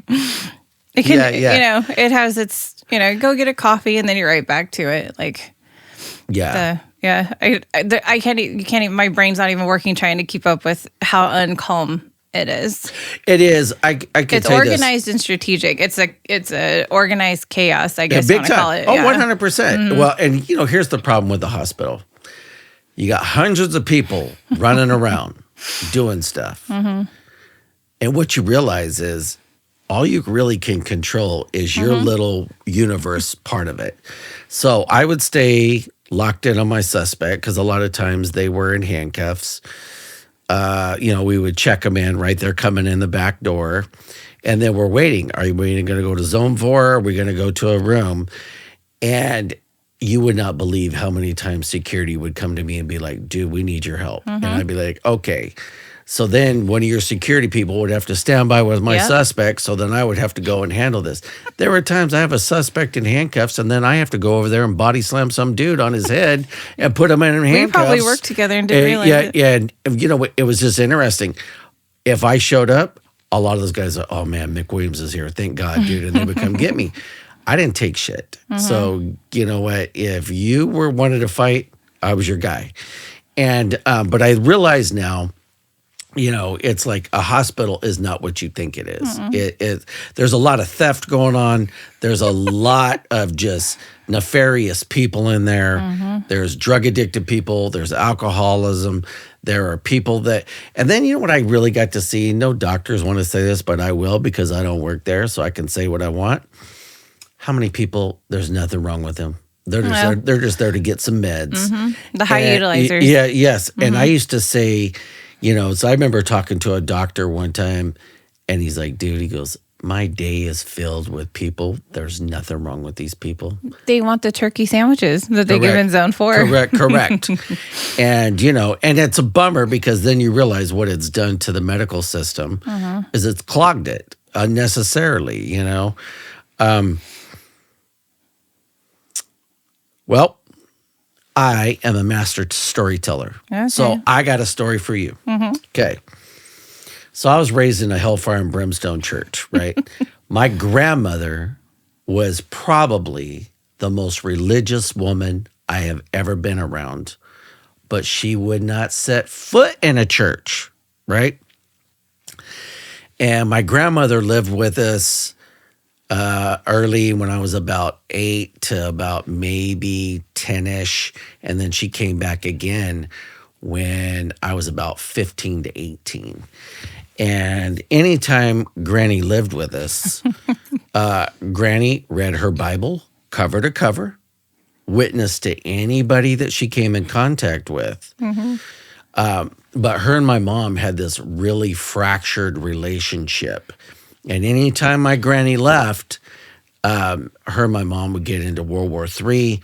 And it left my mom with some emotional scars that I think she carried with her until the day that I had to finally put her in a nursing home. My mother has dementia now. She doesn't know who I am. So, anyways, back to Granny. And, you know, Granny had this King James Bible, you know, that I mean, those pages were so thin and they were worn because Granny had this Bible for 50 years, the same one, you know, and just, but anyways, prayed all day, prayed over people. Just, I mean, you know, but my granny was a true Rolling Stone. She didn't have her own place. So when she wasn't with us, she stayed with another aunt of mine. She stayed with friends. And my granny only had this small little pink suitcase with clothes that she bought in the 1970s. So even in the 80s, granny's rocking clothes from the 70s, right? Yeah. Anyways, so I joined the military. My mom calls me up and my mom says, hey, I've gotten word that Granny is on her deathbed. Here's this number. Reach out to her. Find out if this is true. So I call my granny. She's living in Sacramento. So I call her up. She gets on the phone. And me and my granny, man, we were tight. And I'm like, hey, Granny, what's going on? And, you know, she laughed. No, ain't nothing wrong with me, Jay. And I was like, well, Granny, I'm being told this. And I'm like, so if I need to know something, tell me. No, I'm fine. Ain't nothing wrong with me. You know, and so I said, well, all right, write down my number. And so I gave my granny my number. I hung up. But remember when I hung up, I had this knot in my chest that it just didn't feel right. Week later, Granny calls me. Now her tone has changed. And Granny's like, son, she said, I'm sorry. She goes, I'm dying. She goes, so if you're going to come, you need to come quickly because I don't have long. So I put in a request and the Navy lets me go for 2 days. And so anyways, I drive to Sacramento pick my mom up at a bus station, and me and my mom pull into this neighborhood. And when I think about it now, part of me wants to cry and part of me is angry, right? But we pull up, it's 108 degrees. This is dead summer. My grandma had smoked from the time she was 12 years old. Now my grandma is sitting out in this hot garage smoking. And I remember her fingers were really frail. My granny even in her healthiest days, weighed about 97 pounds. Well, now she weighs about 70. So her skin was like paper thin. Her eyes were sunken into her skull. And so I walk up and she sees me and she let out this laugh. It was, that was my granny. And so, I was heartbroken to see her like that. I was devastated. So I help her into the house. And I got to spend 2 days with her. And those are days that I'll always cherish. And I got to say goodbye to my granny. I got to spend some time with her. But she was a true Rolling Stone, right? So anyways, I have to go back to the Navy because they only gave me 2 days off. And so I leave. Well, 2 days later, after I leave, she passes away. And I didn't get to attend her funeral. But I never needed a funeral to honor my grandmother. And but the interesting side note is me and my dad hadn't spoken for 20 years. Well, my dad had a private plane, and he flies into Sacramento because he finds out that my grandmother passed, and he was going to attend the funeral. When he pulled up to this place, wherever it was at, my mom went out there and motherfucked him and told him to get his ass out of there. So he didn't get to go to the funeral. And but I remember my mom called me and told me, and I remember thinking, distance is a blessing. I'm glad I didn't get to see that because it was just, I think it would have opened wounds that just didn't need to be opened. And I tell that story in this. I want to dedicate this episode to my granny. Her name was Helen. And her last name was Wisdom, but her maiden name was Nixon. So it was Helen Nixon Wisdom. I love that. And so I want to go ahead and dedicate this episode to my granny. Moving on. How many times have you had to talk someone down from the edge? In personal life? Yes. Oh. Personal, or professional, anytime. Countless. Yeah, me too. Yeah. I remember one time right there at Sequoia, guy was up there on the parking structure, right? Legs dangling off. And I get over there and, I'm trying to talk. Hey, brother, talk to me. Tell me what's going on. What can we do to help? And all of a sudden I could just tell this wasn't going to happen. And finally he takes a header off of that thing. And so I had to go down there and just put a yellow blanket over him because he passed. It's hard to try to talk people down from the edge. And I've been successful many times, but I've been unsuccessful many times. And you know this, if people really want to do it, they're going to do it. I dated someone that had a lot of SI thoughts and feelings, and I have a friend that has so many health problems, and it's just, today's the day. Am I going to die? Why did I have to wake up? And whether they're your friend or someone you were with, like, you can't love them enough, and then also not sound patronizing, like you can do it, because they literally don't want to hear that. And so luckily they're still with us and other ones, but yeah, there's even people at the hospital like, I'm dying anyway, just haven't given the morphine so I can pass away. And I'm like, no, like, just kind of. It's so, girl, you just said something and it just hit me like a bolt of lightning. My sister had suicidal ideations and I lost my sister to suicide. I tried to talk to her like I'm talking to you. Nothing. But my sister was bipolar and had a lot of anger towards me because I didn't have. She'd be like, why do I have this shit and you don't? Right. You know what? Well, what do you say to that, right? There's not much you can say. And so I lost my sister even trying to talk her down. That was a time that I was unsuccessful. And I realized, my first couple years, I probably wasn't very empathetic. Later on in life, after I've been doing it for 25 years, I got a little bit more empathetic. I got a little wiser, a little older, a little more understanding. But, it's tough. what does de-escalation actually look like in real life? For myself or with other people? Well, for yourself, how'd you handle it at the hospital? How'd you handle it in real life? Well, first I prayed a lot, like to give you that calm hand. Yeah. Like just, okay, let me be calm because like I mentioned, you don't know what's going to come at you either in life or at work. You don't know what's coming. So it's like, let me know how to handle this the best I can, because anything that you're going to get thrown at, you haven't dealt with before. Yeah. So it's like, how am I supposed to know how to handle this? If I, like with my sister dying or anything that happened at work, and it's just like, you don't know. I'm going to do the best of my ability. And so, yeah, de-escalation is knowing to stay calm. Try your best to stay calm, because like you mentioned, you're either too emotional or you're not emotional enough, so you're not making those choices. Yeah. And it's hard to remember that in the middle of chaos, and you're just kind of, like, just take a breath. That honestly, that's the first thing I'd say. People are screaming, yelling at you at the hospital. They want medicine. They're mad. They want to go. Why am I on a hold? How come my family members can't come visit me? Why am I sick? And it's just, even with friends and family. Why? Everything's why. Yeah. Why is it like this? And again, not be patronizing. Yeah, I would say this in law enforcement. I always lived by this. I'm going to ask you, I'm going to tell you, and then I'm going to make you, right? And, and I always said this. I wanted to treat everybody with dignity and respect, but I had a plan to kill everybody in the room if necessary, right? And that's how cops think, right?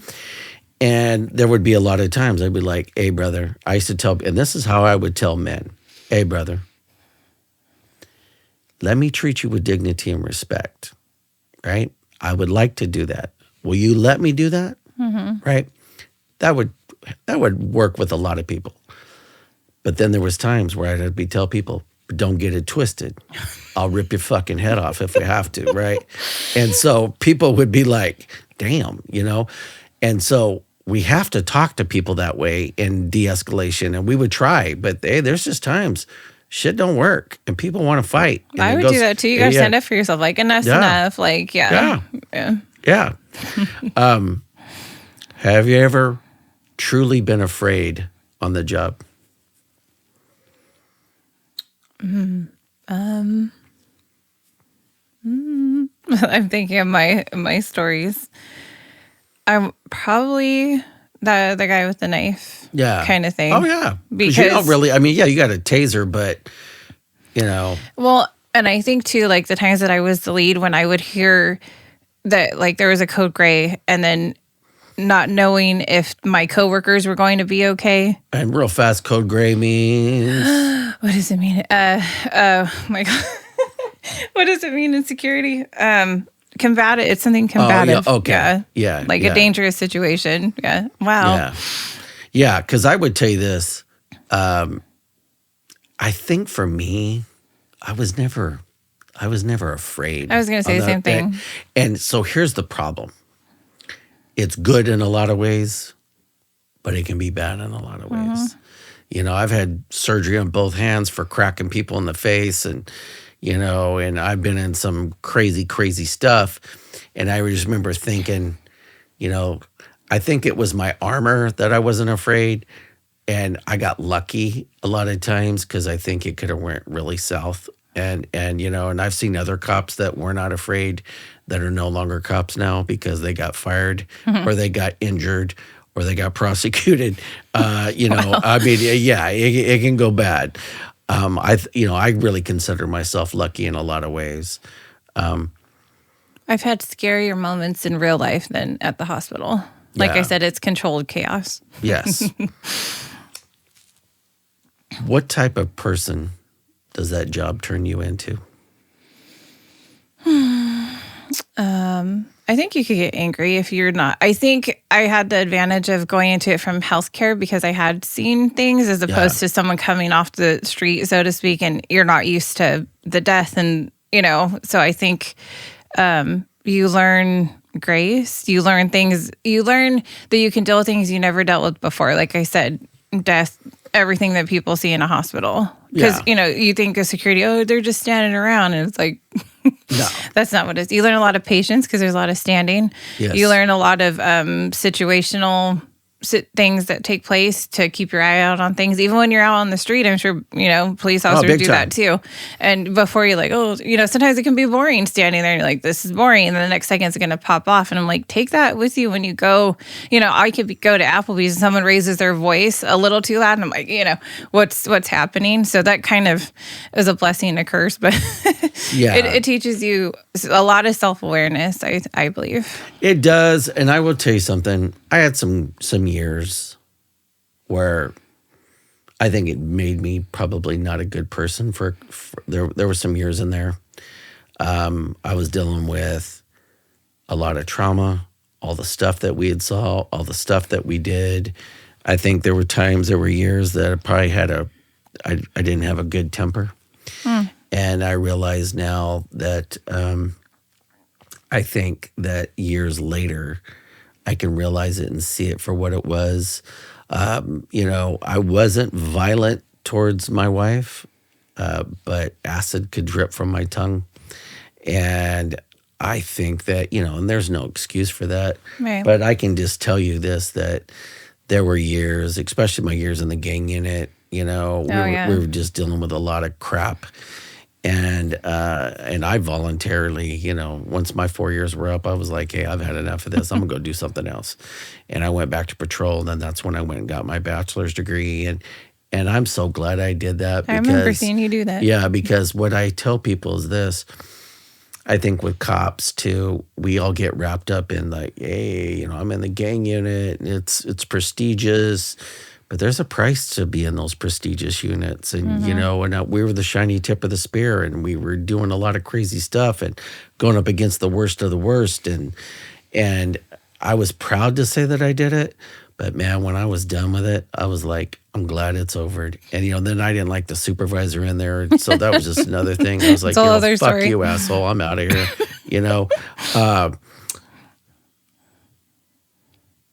How do you handle people at their absolute worst? Oh God.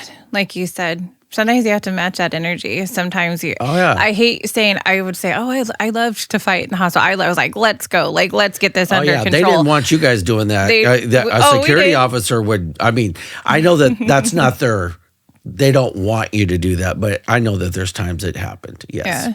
Yeah. People, they're worst. Like you just mentioned, you got to match that energy. You got to protect yourself sometimes at their worst because you don't know where they're going to go next. Yeah. Just kind of. Yeah. I've been in some bedrooms and had to fight somebody, and literally, I'm bouncing this person's head off of walls, closets, body slamming them. And, and I think all those years of freestyle wrestling and not being afraid and fighting all those years growing up, I didn't have any fear. Mm-hmm. And so when people wanted to fight, I actually liked it. Mm-hmm. And, and that's not good, because guess what? We're not supposed to be doing that. But dude, when people wanted to fight, I used to tell people, this is my badge. This is your trophy. Come and get it, dude. And, man, we used to go, fisticuffs, man, knockdown, drag-outs. What's interesting is sorry, I didn't mean to cut you off. Men at the hospital, like patient-wise, had no problem. I think there was 4 or 5 other female officers that work there, and no qualms about hitting women. Like, yeah. And I was like, we're doing this? You're going to hit a woman? Like, well, I would tell you this. Men that beat on women will not fight men. Oh, no, absolutely. And so we would show up to like the worst domestic violence calls. I'm talking women with teeth knocked out, broken noses, blood coming out their eyes or ears. And I used to tell those guys, you beat on her like that, beat on me like that. And they'd be like, grown men drop to their knees and bawl. Please don't hit me, officer. Why these handcuffs are tight. Yeah, they'd be like this. Why are you taking this so serious? And I literally used to have to tell these men, I'm her avenging angel is what I am. And I'm like, you know what, dude? You are a true piece of shit if you're going to beat a woman that bad. Mm-hmm. I'm like, come on, dude. I had a domestic violence situation in a relationship, and the police officer, to this day, that police officer knows who I am, and I'll see him around town or, and it's weird because I have nothing to be ashamed of. I didn't get into trouble. Yeah.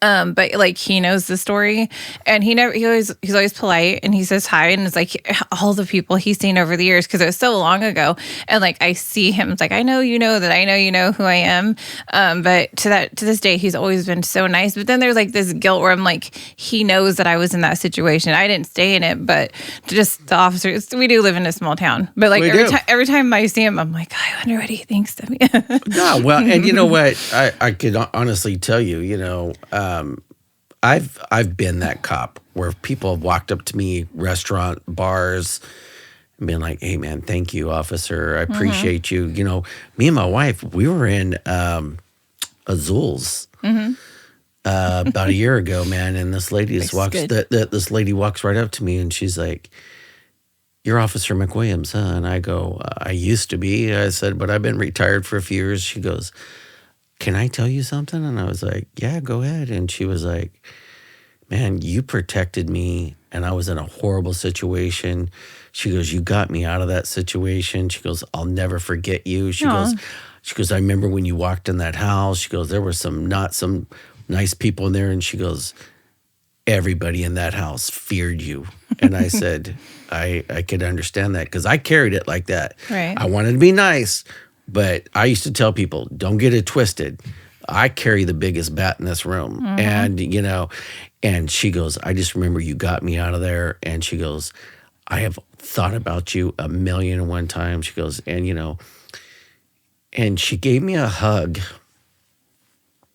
And we don't get that often. You know, more times than not, you get cussed out or called a piece of shit. And for just and I didn't even remember her name, you know, and it was so nice.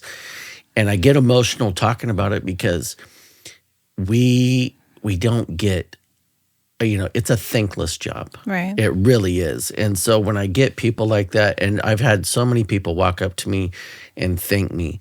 I've only had 2 people in my whole career that have said, "Hey, man, you kicked my ass." And I told them both, "I don't remember you. So let's start with that. But number 2 is, if you tried to fight me, I was going to fight back. Right. And this is show business. This ain't show friends." And, you know, but... That's a good one. Yeah. I always say that. What's a moment in your life you will never forget? Oh, there's 2. When I found out I was pregnant with my daughter, the obvious one. When I walked out of the HR building at Sequoia, I literally was a foot out the door, and my mom called and said, "They found your sister." And I was like, "Found? Where was she?" Like, I had just talked to her earlier, and I was like, "Found." And my brain, I was scrambling and found, and I was like, "Oh." And then I remember, because I had to get back to, I had paperwork to do, and I remember calling HR. Like, I was so in denial, and then I called him and said, "Can I have a couple more days on turning this in, because I just found out my sister." Like, it was just kind of like, I'm talking to you. And then I got home, and I remember it hit me. I was in my daughter's room. She wasn't home. And I remember going, I have to get out of this house, because I'm going to destroy everything in it. And I still hadn't cried. And I kept going like, why am I not crying? And then I lived down the street from a park, and I walked to the park, and I think I sat on that bench for 2 to 3 hours just staring at this one tree. And then a friend of mine that I told had happened found me at the park, walks up to me at the bench, hands me a Cayman's Jack margarita. And I said, "I don't think I can have this here." Still hadn't cried. "I don't think I can have this in the park. You'll be fine." And left. And I didn't drink it. And then I just sat there. And then I never cried. Well, I did later. Was she younger or you? No, I'm the youngest. Okay. And I just to this day remember... I don't remember crying. Like, when I first cried, does it make sense? Like, yeah. So I just, my mom going, "She found your sister." And you're going, yeah. And I just thought, and then I told Kuya, "I need time." Like, my first thought was, I don't even know, that should have been my first thought, to call them and go, can I have a little bit of time? Because this happened. How'd she pass? She had a seizure. Okay. She suffered from alcoholism for a long, long time. She'd be good and then get off it, which was weird because she was a sister that was, no processed food and kale smoothies and essential oils, and she'd run all the time. And I was like, and then I would take the kids powdered donuts and Coke and Cheetos because she lived. I'm like, you want to do that? You do it. I was the fun aunt. Yeah. And so I just think the years of alcoholism caught up to her, and she started having seizures, and then she passed. So then when people were saying she was found, and when I found out who was telling people that, I called and I said, can you quit wording it that way? Because finding a dead body is different than someone that's passed. I'm like, can we not put that narrative on her passing? So I just, the time, to answer your question, the time I remember most was not remembering when I started crying. Yeah. Does that make sense? No, I get it. Why? Well, and I'm going to tell you this. We all process grief in different ways.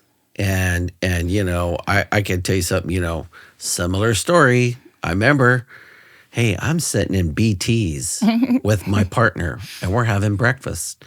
They're good. And Tulare PD, the dispatcher calls me. Hey, I got a detective from Tulare PD on the line, wants to talk to you. Yeah, can I patch him through? I should have picked up on her voice at the time. I didn't. I was like, yeah, sure, go ahead, right? And then they patch him through, and he's like, hey, man, it's Detective so-and-so. And I was like, oh, hey, what's up, brother? How you been? And he's like, hey, Jay, I got bad news.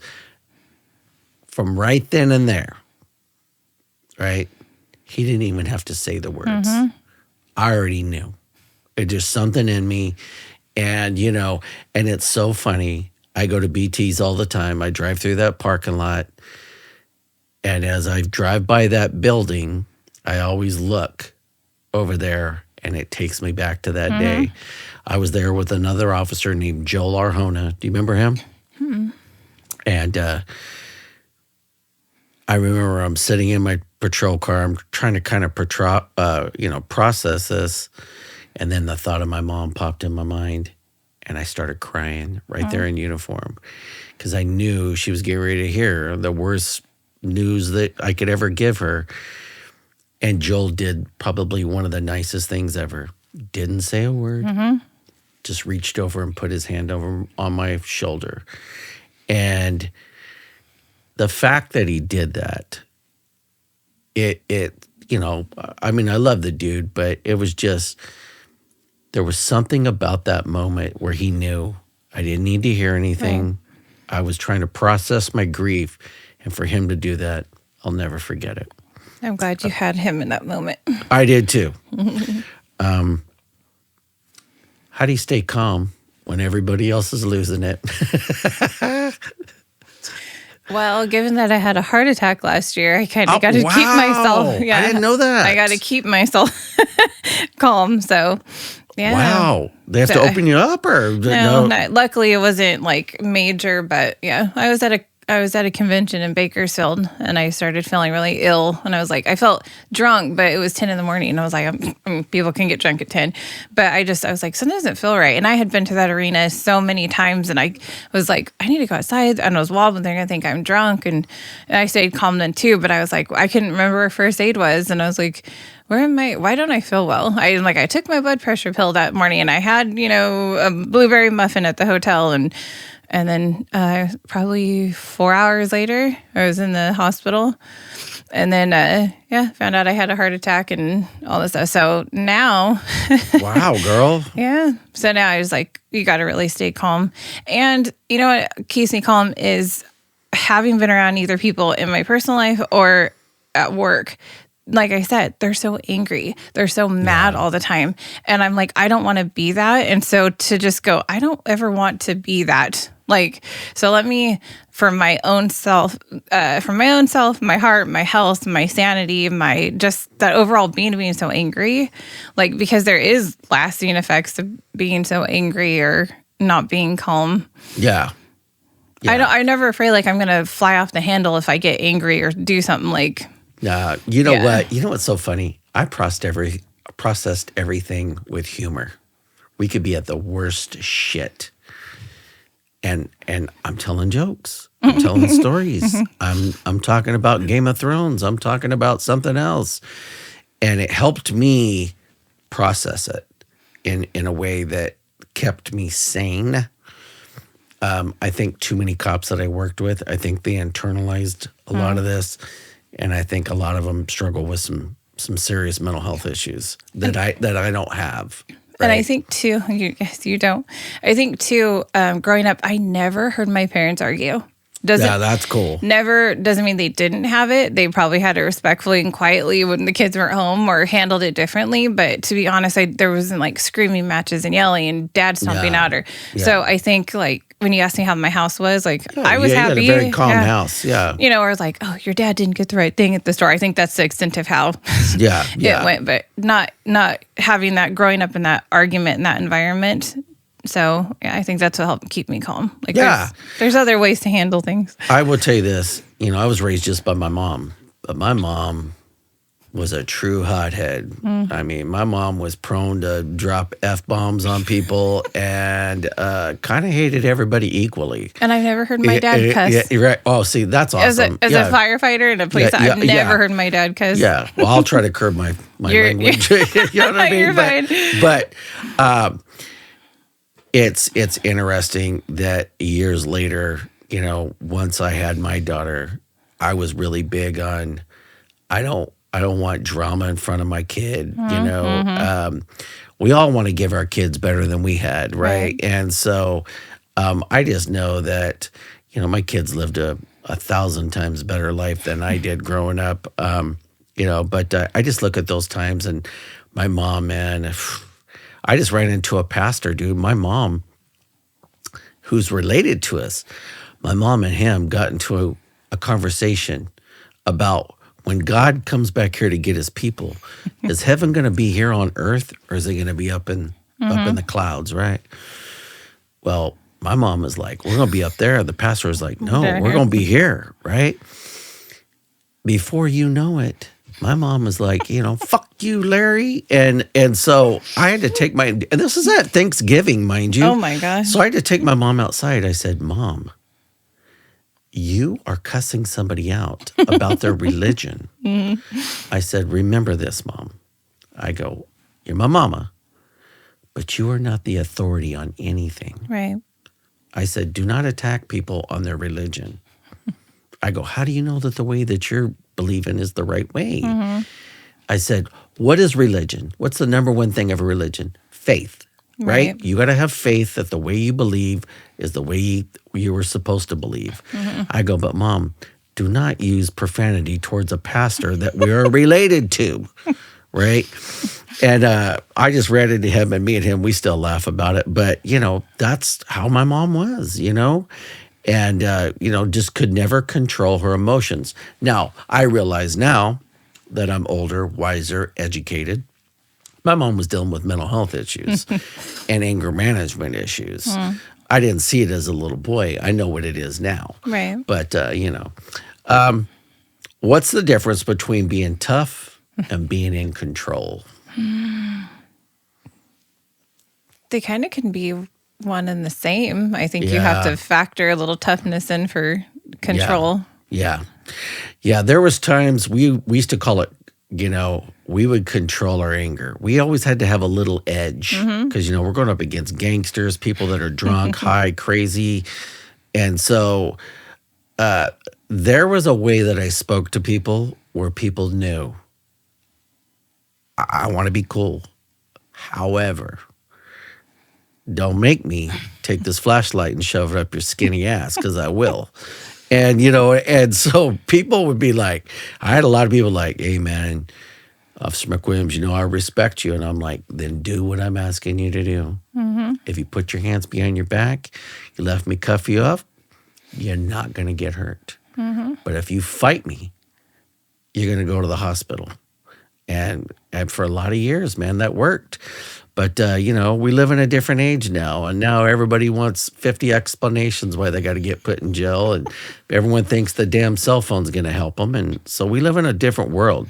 I think like in the hospital too, when you see things like if children got hurt or like the things men would say as you'd walk by and, you just kind of got to ignore that. And just different scenarios that could possibly bother a person, and you don't know how you felt about that. And then you hear the story and you get mad and you're like, well, I can't get mad. It's not my personal thing. Or, like you said about even animals, you're like, let me not be so angry, but like be in control, but still be tough to not put up with people. Yeah. No, I get that.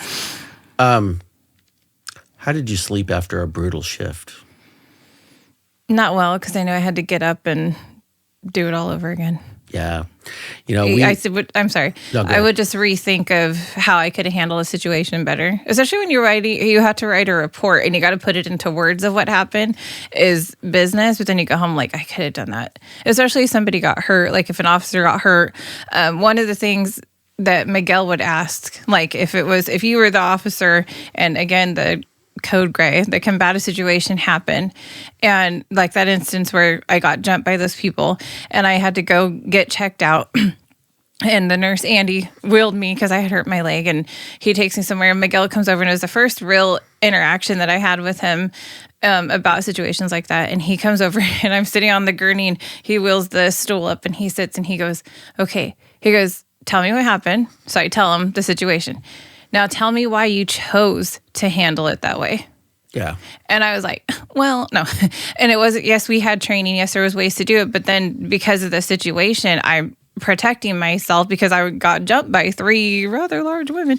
Well, but Miguel asking, and then you go home and you think that way about yourself too, because you have to answer to your supervisors. You have to answer to the hospital. You have to, there's rules to follow. But then your own self, you're like, Miguel's not wrong in asking, why did you do it that way? Because you ask yourself that. Well, I'm sure. Yeah. Why did you go into a room, put yourself in that situation where you could be assaulted? I mean, and I've been in that, hey, Jay, why'd you do that? And I'd be like, hey, this is what my thought process was. I tell you something. I had some brutal shifts. Mm-hmm. I mean, brutal. There's times I've had to come home, drink about 6 beers, take a bath, and then try to go to sleep because there were times when my brain is just going, and I'm just processing this shit, and it's just playing out in front of my eyes over and over and over and over. And, and I think that's why, unfortunately, I think a lot of cops ended up going to alcoholism because I think some people process as it. There were a lot of years I spent being single, chasing women at bars and drinking and all that shit. But I look at it now, and I was never that alcoholic dude. Like, I didn't drink during the week. When I had my daughter, my daughter, I wasn't sitting around drinking in front of my daughter. I wanted my daughter to look at me as a good man. And, and I look back on those times, and I just think, that she probably saved me from a lot. I think that by the time I got a little older, a little wiser, I'd already seen a bunch of cops get DUIs and do a bunch of dumb stuff. That didn't happen to me. So I got to really see the benefit of what not to do, right? I can honestly say there's not a day where one or multiple situations will play in my mind. Oh, for sure. Even if I'm not thinking about it, like I'm like, oh, that one's stuck in there for a reason. So yeah, I think about that stuff. I always say this.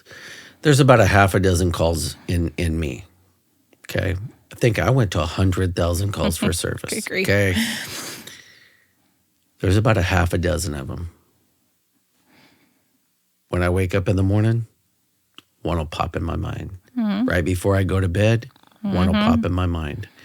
And they show up at the weirdest times. And, I used to kind of go like, why the hell am I thinking about this shit? But I realize it now. These things are just going to be with me. I think some things don't pass through you. They take up residence in you. And so I've just had to resign myself to the fact of this is how it's going to be. I don't trip off of it. I don't curl myself in a ball in a fetal position and ball myself to sleep. My wife's a good listener, so I talk to her about it. She's very supportive. And I look back on it and I just think, I truly did, girl. I got lucky. And even now, later on in my later on life, because now I'm 55 years old, I think I'm living probably the most calmest time of my life. Yeah. And it feels good. And I'm not mad at anybody, and I don't want conflict with anybody. And, so I'm truly living the best part of my days, and which feels nice. Oh, good. What does stress feel like in your body? Stress? Yeah. What does it feel like in my body? Body pings, not just like, not just because of age, just certain parts of the body that didn't hurt before, or you put stress somewhere.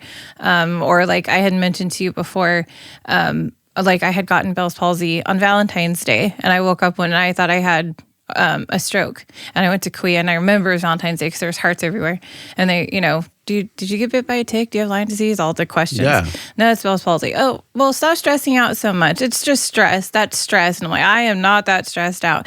And then in 2021, I went to Las Vegas, and I was walking down the strip, and I had those long drinks everyone has. Yeah. And I was walking with my friend Sarah, and then all of a sudden, both sides bilaterally, my face, Bell's palsy. And it was like 108 degrees. Like, and so then my friends thought I was having an aneurysm. So then I get taken to the hospital in Vegas, and Kauai could take a lesson from Vegas hospitals. But so I go in there, I can't even talk. I can't open my mouth because it's just so fallen off. And so I'm texting the doctor, and I said, I've had a history of Bell's palsy before. I think it hit bilaterally. That's not possible. There's no way. You can't possibly have that happen. That's not a thing. So they run all the things, no aneurysm, no stroke, no nothing. So he walks back in. I remember I'm sitting there like I'm looking at you, and he walks in, he crosses his arms. He goes, well, son of a bitch, I guess you can't get Bell's palsy bilaterally. And then his answer was, here's some medicine and stop stressing out so bad. And I was like, it's not stress. Like, it's, I don't know. I've had neurological stuff done. What's interesting about you telling me, if you hadn't have said it, I wouldn't even know it. Yeah, thanks.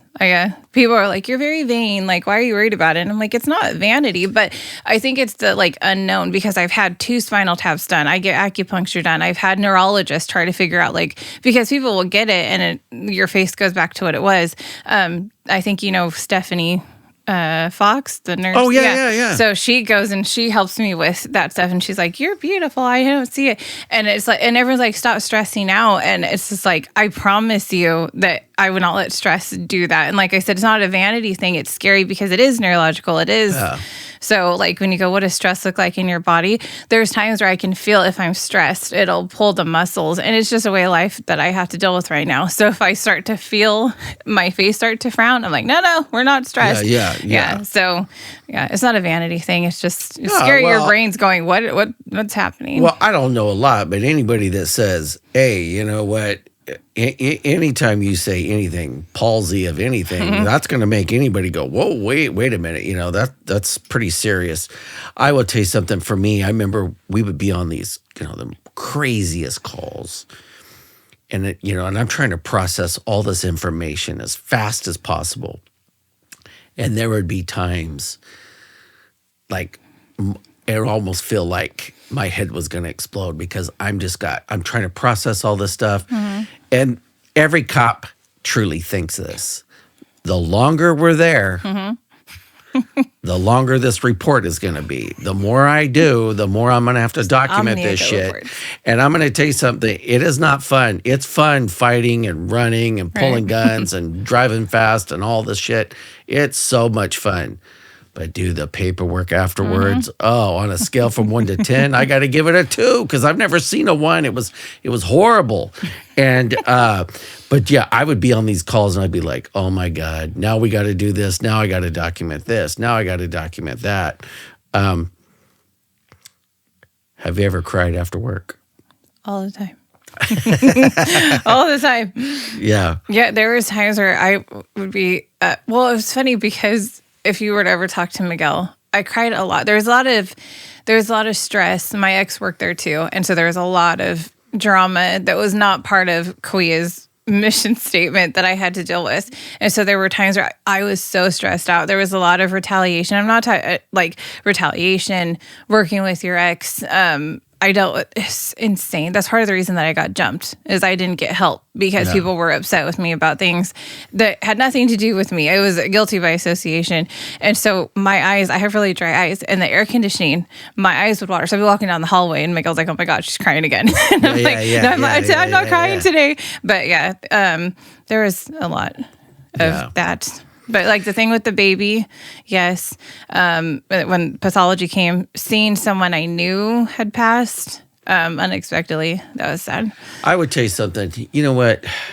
I didn't cry much at work. I mean, I got a half a dozen times, but man, there were so many times.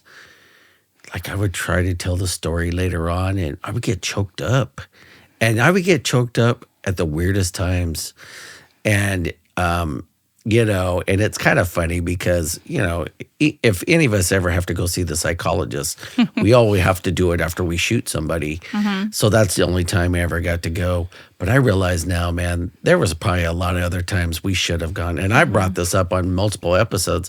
I think the PDs should have full-time psychologists. Do they not have chaplains? Like on-site chaplains? Yeah, there's chaplains, but that's faith-based, right? Okay, and right. so there's a lot of guys that are not religious. Mm-hmm. But I think that they could benefit from having a full-time psychologist. I think, there's always some cop going through A, a breakup, B, a divorce, something major that happened at work. And I just think that, we try to be each other's psychologists. And it's good to vent to your friends, but I just think that there's people that need to talk to a professional.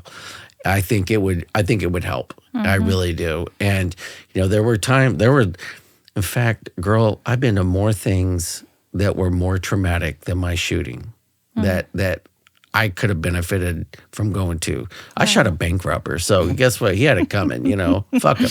But I look back on it now and I just think in my mind, man, I went to so many other things where literally we were driving away and you're just going, I can't believe I just saw that. Mm-hmm. And,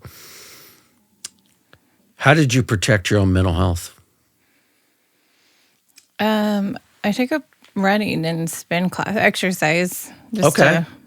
All right. Kind of quieted the thoughts, I suppose. People, especially after my sister died, but then it's like, you need to talk to somebody. And I was like, because going back all the way to 17, taught me I don't have to talk to anybody. Because you know what? Actually, when I got divorced, I went and saw somebody and they put me on medication for bipolar.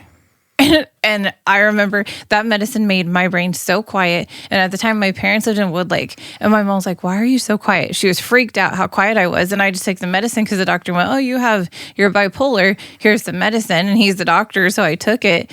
And I told my mom, I said, all I want to do is go, they lived in Orange Groves. And I said, all I want to do is get Dad's shovel, dig a hole as tall as I am, like a 6-foot hole, like straight down, and just sit there and be left alone in the dirt. I just wanted to, and I was like, what is that? Because I was always so social and wanted to go do things. So then I go see my primary doctor. He goes, Deidra, you're not bipolar, you're sad. And so I was put on the wrong medication for that. I mean, I appreciated the quiet, but he's like, you're going through divorce. You're legitimately sad. You don't need to be on this medicine. So then I felt like I wasn't helped. So I feel like, and it's funny because I work for behavioral health. And so I work with psychiatrists with children that need to talk to people. And I think that it's great that they have that. And I probably just the type of person that's like, I'll handle it on my own because you get misdiagnosed. Oh, that happens more than time. Was that Jordan's dad? That what? That you went through yes. the divorce? Okay. Mm-hmm. Where's he at now? He lives here. He's remarried and has kids. Jordan has siblings. Yeah, he's been around. It's so funny talking about misdiagnosis. I was at a function one day and I was in a room full of doctors. Okay. But we're all dressed like this. Mm-hmm. Okay. And so this lady walks up to me and she's like, oh, are you a doctor? And I said, no, ma'am. I said, I'm a police officer. And she's like, you guys kill so many people every year. And I said, ma'am, medical malpractice kills more than anything. And she goes, what? I said, ma'am, law enforcement shot 1,000 people last year. I go, medical malpractice kills 500,000 to 1 million or whatever it is. I go, it's awful. When I had my heart attack, they sent me home. I drove home all the way from Bakersfield. And then I found out later. Dead. Yeah. Yeah. Mm-hmm. And then I had shoulder surgery and they gave me the medication I'm allergic to. So I coded and I'm like, I'll do it myself. I will do it myself. What meds are you allergic to? Well, I know I'm allergic to Reglan, the oral one. Yeah. That's what actually ended my marriage. That's a whole other story. But yeah, that's why, like you say, how do you protect your mental health? Like, not go to the doctor. I shouldn't say that. I'm not advocating for that. If it helps people, it's fine. But I just learned to deal with things. And I have friends and family that I can talk to about stuff, but then you don't want to bombard them with it. So I just kind of recluse myself to handling it. Yeah. You know what? Cops, we all talk to each other. That was our mental health. But again, I just think sometimes it's just not good. Mm-hmm. And do you think the public really understands the mental health aspect of security work and what it does to people? Because I don't think they do. No. I know they don't do it about law enforcement. Someone posted a picture on Facebook of a security worker. It's that page, like, are we dating the same guy? Yeah. And someone posted this security guard. I don't know where he was from. And someone commented, sorry, you can't do better than a security guard. Yeah. You know, and I was just like, oh, okay. Because there's guards and there's officers and it's the same thing. And what's interesting is a lot of officers I worked with, one came from corrections, one was in the military. Some of them have police background. And so they either come out of retirement and do that just enough to keep that, vibe alive in their life. Yeah. And so it's like a lot of them were police officers and military. So I think that there's that, like I said, okay, Paul Blart, okay, RoboCop, Brandon Cop, you get called all those, you're a fake cop kind of thing. You're like, whatever, it's fine. It comes with that territory. But no, I don't think there's an idea. Like, could you not make it as a cop? I got a lot of that. Yeah. And you know what? I mean, I just think there's a part of society that looks down on anybody providing service. Mm-hmm. Look how people in fast food are treated, right? It's like, hey, man, I respect the fact if anybody's trying to do a job. And I damn sure respect the fact that somebody's trying to provide security at a hospital because there's a lot going on that the average person doesn't think about. After it's all said and done, did doing that job, did it just change your view on people, period? Excuse me, sorry. Yes. Yeah. Negative, positive? A little of both. I went right at the cusp of COVID. And so you're dealing with a pandemic and people don't know what to do and the hospital has to stay in regulation. So it's everybody stay on the up and up. But my family member is dying and, I can't be there when my daughter gives birth. What's wrong with you? Like, we got a lot of complaints against us because at Kauai, the point of entrance is the weapon screening area.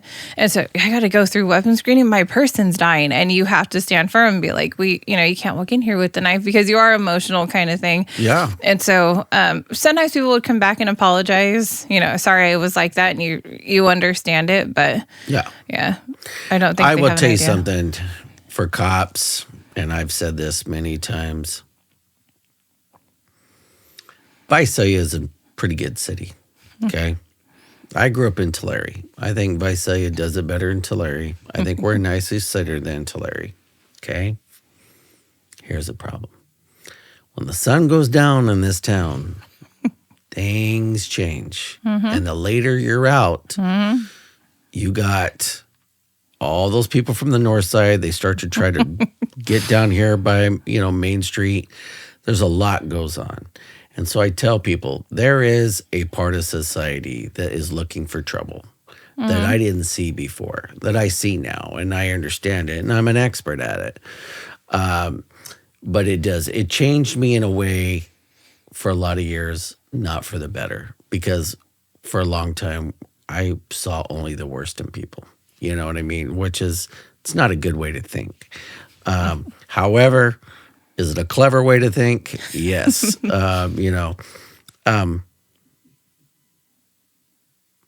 Working with kids and let's transition to behavior health. Mm-hmm.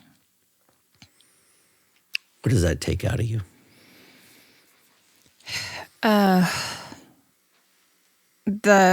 There's a lot of kids in foster care, aunts and uncles. They're the cutest little kids. You never know walking down the street.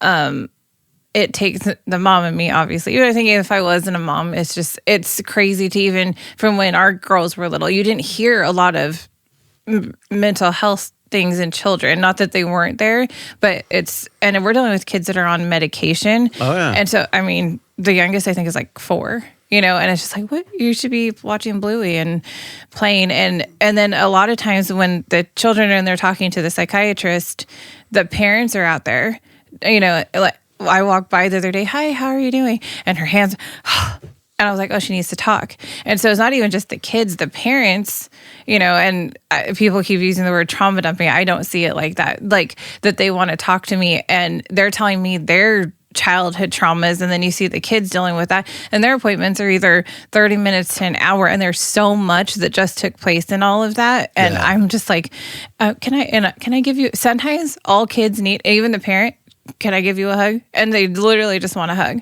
because then they're going to go home and then the home story. So it's just kind of, like I said at the hospital, there's nothing I can really do except for those 30-minute, hey, you want to color? Do you want to talk? Would you like a coffee?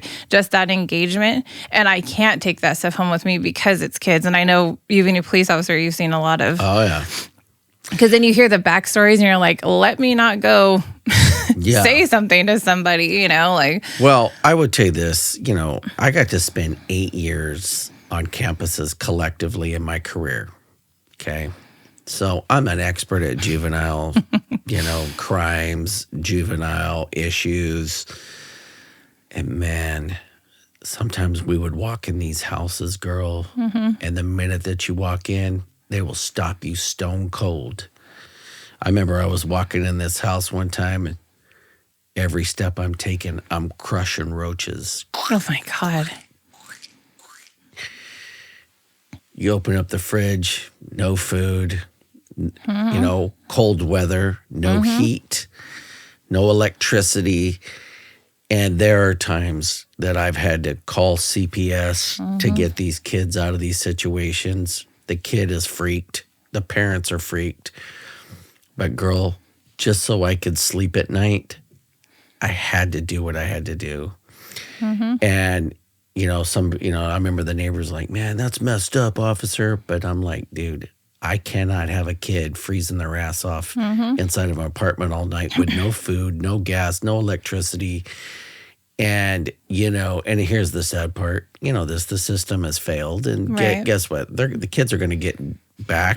Or even the times we've had to deal with kids have been sexually assaulted. Yeah. Then they're allowed to go back and live with the actual suspect. Then they're reassaulted. I mean, And then you see them cute as can be, and they're playing, they're coloring, and if you see them walking down the streets of Disneyland, you'd never know. And then I look at them, and they're not talking about it out loud. Like they have the traumas that they had. The doctor has to kind of probe that out of them, but they just want to be kids, and then you got to probe at them to find out how they're doing.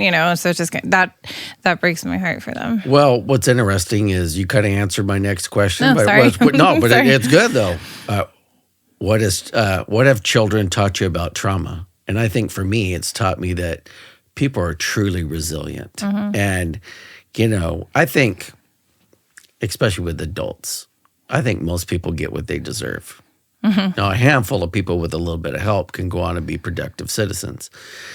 I think with kids, especially kids that have experienced serious trauma, it's going to be a very inflammatory statement.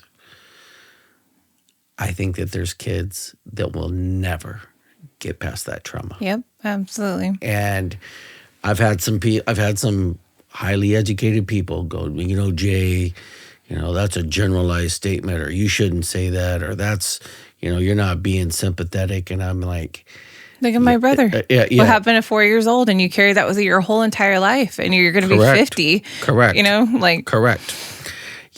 For me, I wasn't raised around my dad. Neither was my sister. Right? That trauma of not having the love of her dad was a dagger to my sister's heart till the day she died. Me, it put this big old chip on my shoulder, right? And years later, I finally got to do some things that made that chip on my shoulder go away. But nonetheless, that trauma followed my sister. And I've seen young kids sexually assaulted, molested, seriously tortured, whatever. And I just think, you always hope. I hope that these people can get past that trauma. But then I've seen a lot of people that don't. And then I think a lot of those people end up in the correctional system. And it's almost this toll booth on the bridge. And it's the saddest thing. If I can add to what No, you were go saying ahead. really quickly, because I don't want to give the other brother too much. I talk too much about him because, like I said, my oldest brother, the one that had to call the police when my mom got beat up, him being older, he saw more than any of us and his memories. Like we had, I want to say in 2022, this man called me from Oklahoma and he said, I think I am related to your mom. And I already knew my mom's brother and sister had passed away. I think I'm related to your mom. Could you give me a call back? And I'm like, and I called my oldest brother. I was like, do you know someone by this name? And even he didn't know who this man was. So anyways, long story short, it turns out my mom had a brother and two twin sisters she never knew for 60 years. Wow. And they found each other. Or actually, my uncle, like for 10 years, was trying to find us. And then he was told that my mom had died. So he had just Googled and went down the list and called me. And then I said, I'll get back to you. So my brother being the one who would know that stuff as the older one. And he's like, I had no idea. And he's, and then like I had to break it to my mom because had he not one brother but three. Yeah. And so you had 60 years. I'm like, they thought you were dead. And she knew nothing about having siblings. So my brother having memories, knowing things, I always joke around, he never got into trouble ever. And I'm like, if Jesus had a son, it was my brother, Tony. Yeah. He's the nicest person, has a great wife, great family. He lives next door to my parents, North Carolina. Other than my daughter and my parents, he's my favorite person ever because he saw how, even my sister, when we were younger, I was the annoying little sister. He protected me from those two. And then as I got older and I started hearing those stories, because I didn't want to bother my mom with those kind of memories, not that I should have bothered him either, but he wasn't as emotionally invested in that kind of thing like my mom would have been in those instances.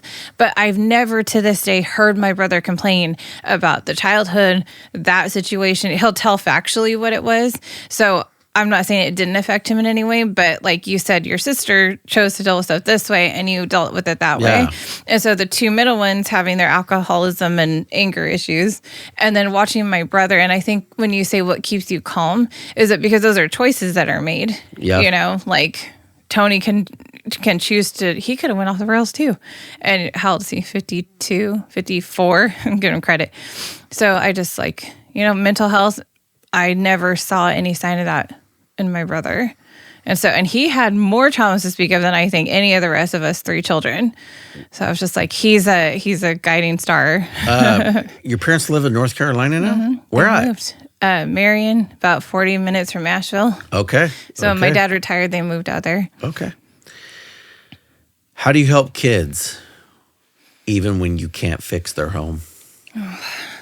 To listen, even if it's the silliest little story, because it means something to them and they want me to know. It's just listen. So because I have work I have to get done, but like if I go, hey, you want to color? Just for another adult, because it is hard for them, because like you mentioned, if they're being assaulted, it's most of the time an adult. Yeah. So to be able to come into a doctor's office, which is already scary, sit and color.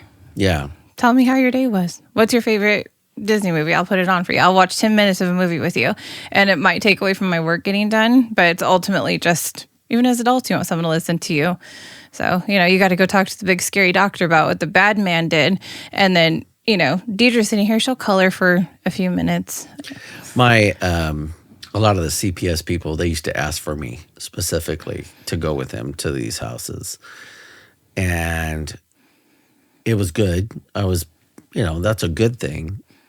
The bad thing is, girl, we would walk into some of these houses, and even when we had to leave the kids there, oh man, it's gut-wrenching because this.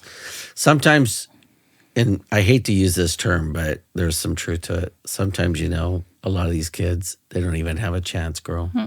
And that was tough. Or even the teenagers, because they don't want to talk. And they'll come in, how are you? But even just acknowledging them, even if they don't say anything back, that's how I've learned, and they open up a little bit more. Just good morning, afternoon, how are you? Just something that simple.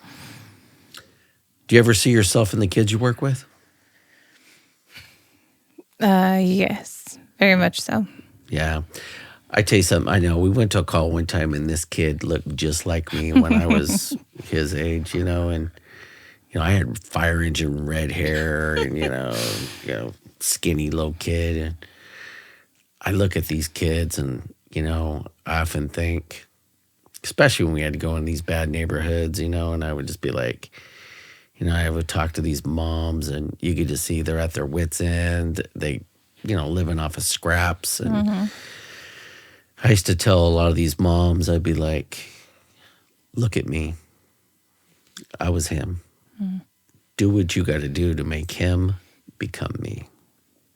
And, I got lucky in so many ways, girl. And, but I can tell you this. I think a lot of time my life was on a razor's edge where it could have went this way or that way. Hard work and determination does a lot. Yes. What breaks your heart the most about when these kids come in? When I see that they've had to change guardians again. Yeah. Foster care. Yeah. Or the aunt took them or the grandma has them now. There's the lack of, not that the guardians aren't doing a good job, but the lack of stability. Like, I feel like these kids can't rest or get comfortable. Yeah. Yeah. You know what? There were times, I've showed up to some gut-wrenching child molestation cases that literally I'm having to tell myself, do not punch the bad guy in the face 50 times like I want to.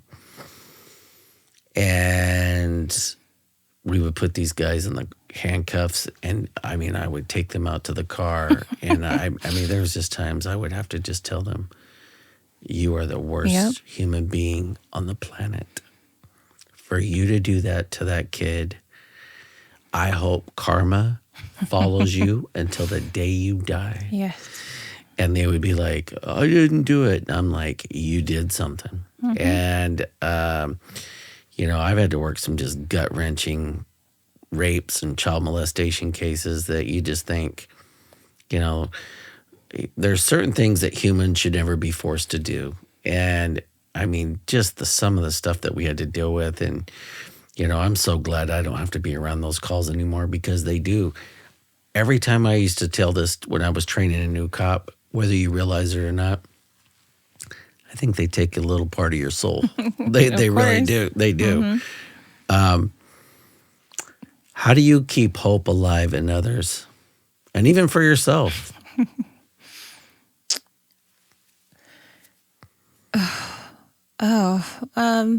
Myself, I give myself goals in life. Something small. Take a trip somewhere. Lose 20 pounds. Career changes. Something different. Give myself something to look forward to as opposed to I had to get through it. Then something I'd like to go do. And the same with other people. It doesn't. This too shall pass. Yeah. Just if I can help in some kind of way, I will. It like you said with your partner, sometimes not saying anything. If a person just wants to sit, because you could be having a conversation, and I used to do this a long time ago, and then I learned to stop doing it, where someone goes, even if a girl was going through a breakup, and this, and this happened, and I remember when this happened, and you're trying to relate so they don't feel so alone, and then it's like, I just need you to sit and listen. Yeah. Yeah. Oh, yeah. And so, if someone, just listen. You know what, girl? I realize now I was a machine in a lot of ways, and I pushed myself hard. I wanted to give people the best I had to give. But things start to fall through the cracks, right? Marriage, spending time with my kid. I'm missing Christmas. I'm missing birthdays. I'm missing a lot of things. And I look back on it now, and here's the problem with law enforcement. We give more to strangers than we do to our families. And it was not good. It just was not good. But what it did for me to keep hope alive in myself, I am so driven, girl. Like, I'm the first person in my entire family, graduated high school, served in the military, had a career, not a job. First one with a bachelor's, first one with a master's, first one with a teaching credential, first author, first podcast, I just want to, I can't just sit and relax. I think that's how probably, my dad is. I think that's my Achilles heel. I'm always looking for that next thing, right? When you lost your sister, I kind of want to go back real fast. How did that change you?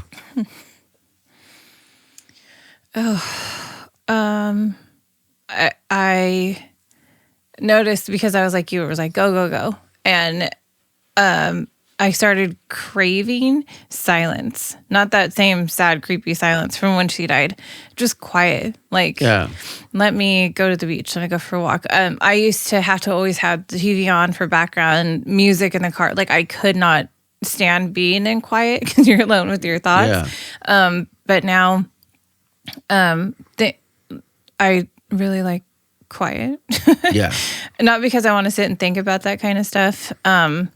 Or, you know, the cliche that life is too short, because I mean, I had the text message because I turned 40 in February, and then she died in March. And then on my 40th birthday, she's like, welcome to your 40s. I'm your big sister. I'm going to help you ferment. We're going to age like fine wine together. And then, so I was looking forward to that. And so kind of, you know, what is that?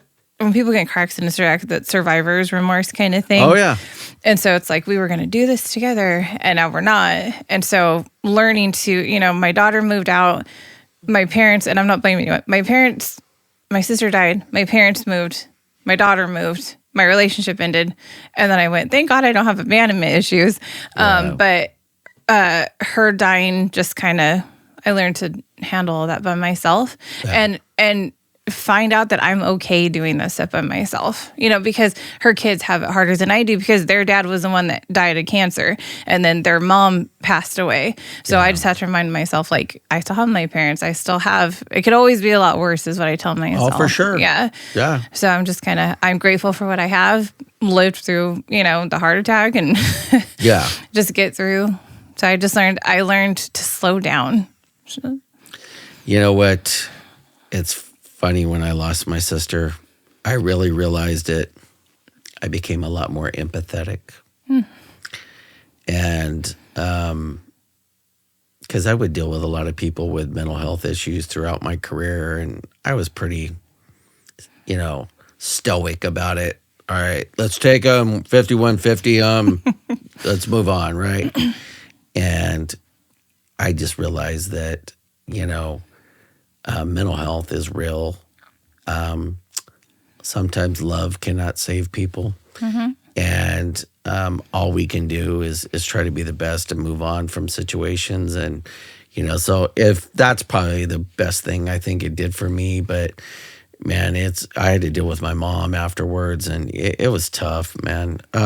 You know what else, real quickly, that I learned, what I think is funny about myself, because like I said, I could not stand it when people were mad at me. Like, oh, I'm so sorry, I apologize, that's too nice.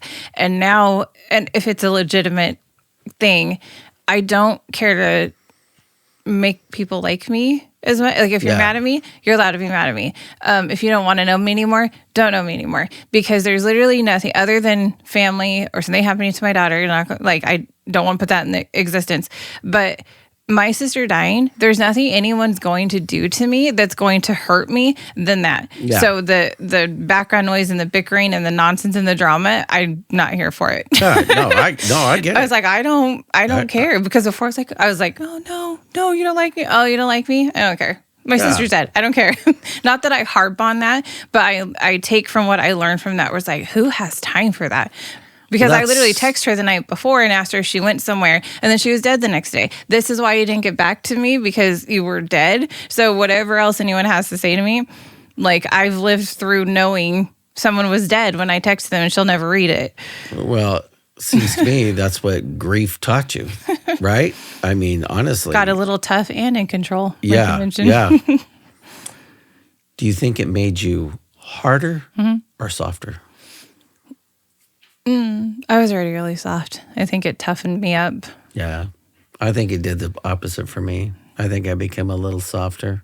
Yeah, I mean, and I probably could have benefited from that, you know. How do you carry loss like that and still function? I think because I always feel like I don't have a choice. There's weekends I'll stay in bed, not do anything, and it's not because I'm sad, but I'm like, if I did that enough, or I could just stay in bed and dwell on that, it's not productive. Like Yeah. I had to tell myself it's not going to change anything. So, sounds horrible to say, but I can't get swept up in that. You Yeah. easily can. You can justify it by any kind of means, and people would understand it for a while, but I can't. Like I said, I just remind myself other people have it Yeah. worse. Not taking away from anything I've been through, but You know what? Law enforcement kind of kept me grounded in a lot of ways through a lot of rough times. But I've had to tell cops this, and this is the honest to God's truth. The job will not save you. It will not. And it saved me from doing a lot of stupid stuff. And it you know, because there's certain places I can't go. There's certain people I can't hang out with. There's, you know, to be a good law enforcement officer and have a long career like I did, you got to play chess, not checkers. You got to be looking 3 moves ahead. And but I've told some other cops, listen, brother, the job will not save you, because guess what? At the end of the day, you put the hooks on, and that case is over, and we move on to the next. But I know a lot of cops that had their personal lives were a war zone. And, you know, I had some years like that. And I just think now that, you know, I could see it for what it is, but at the time I couldn't. You know what I mean? I think how I taught myself to go through that when I learned how to ride a motorcycle, because it's very different than driving a car. Big because time. yeah, You got a because clutch. You're shifting with your foot. I mean, when Yeah. you're driving, you're like, oh, you look both ways, left, right, left, you know. But to me, how I gauged my life with that was, it's fun to enjoy the ride, but you're constantly looking ahead. What's this car doing? What that car's doing? What's the one or the person you gotta behind be you? defensive driving on a bike. Yeah, and you already have to be like that in a car, but because you're so vulnerable in that open space, and it's kind of like that with life. And so it's like, you know, I have my pretty bike and I can go fast and it's fun. And then there were times where I didn't like riding alone because I'd get followed home. Like men are like, oh, a chick on a bike? Oh, that's your bike? Oh, is that your man's bike? Like you couldn't believe a woman was on a motorcycle. But just life, like you got to look where you're going so that you're not thrown off when this car comes to, you know, like. You have a bike now?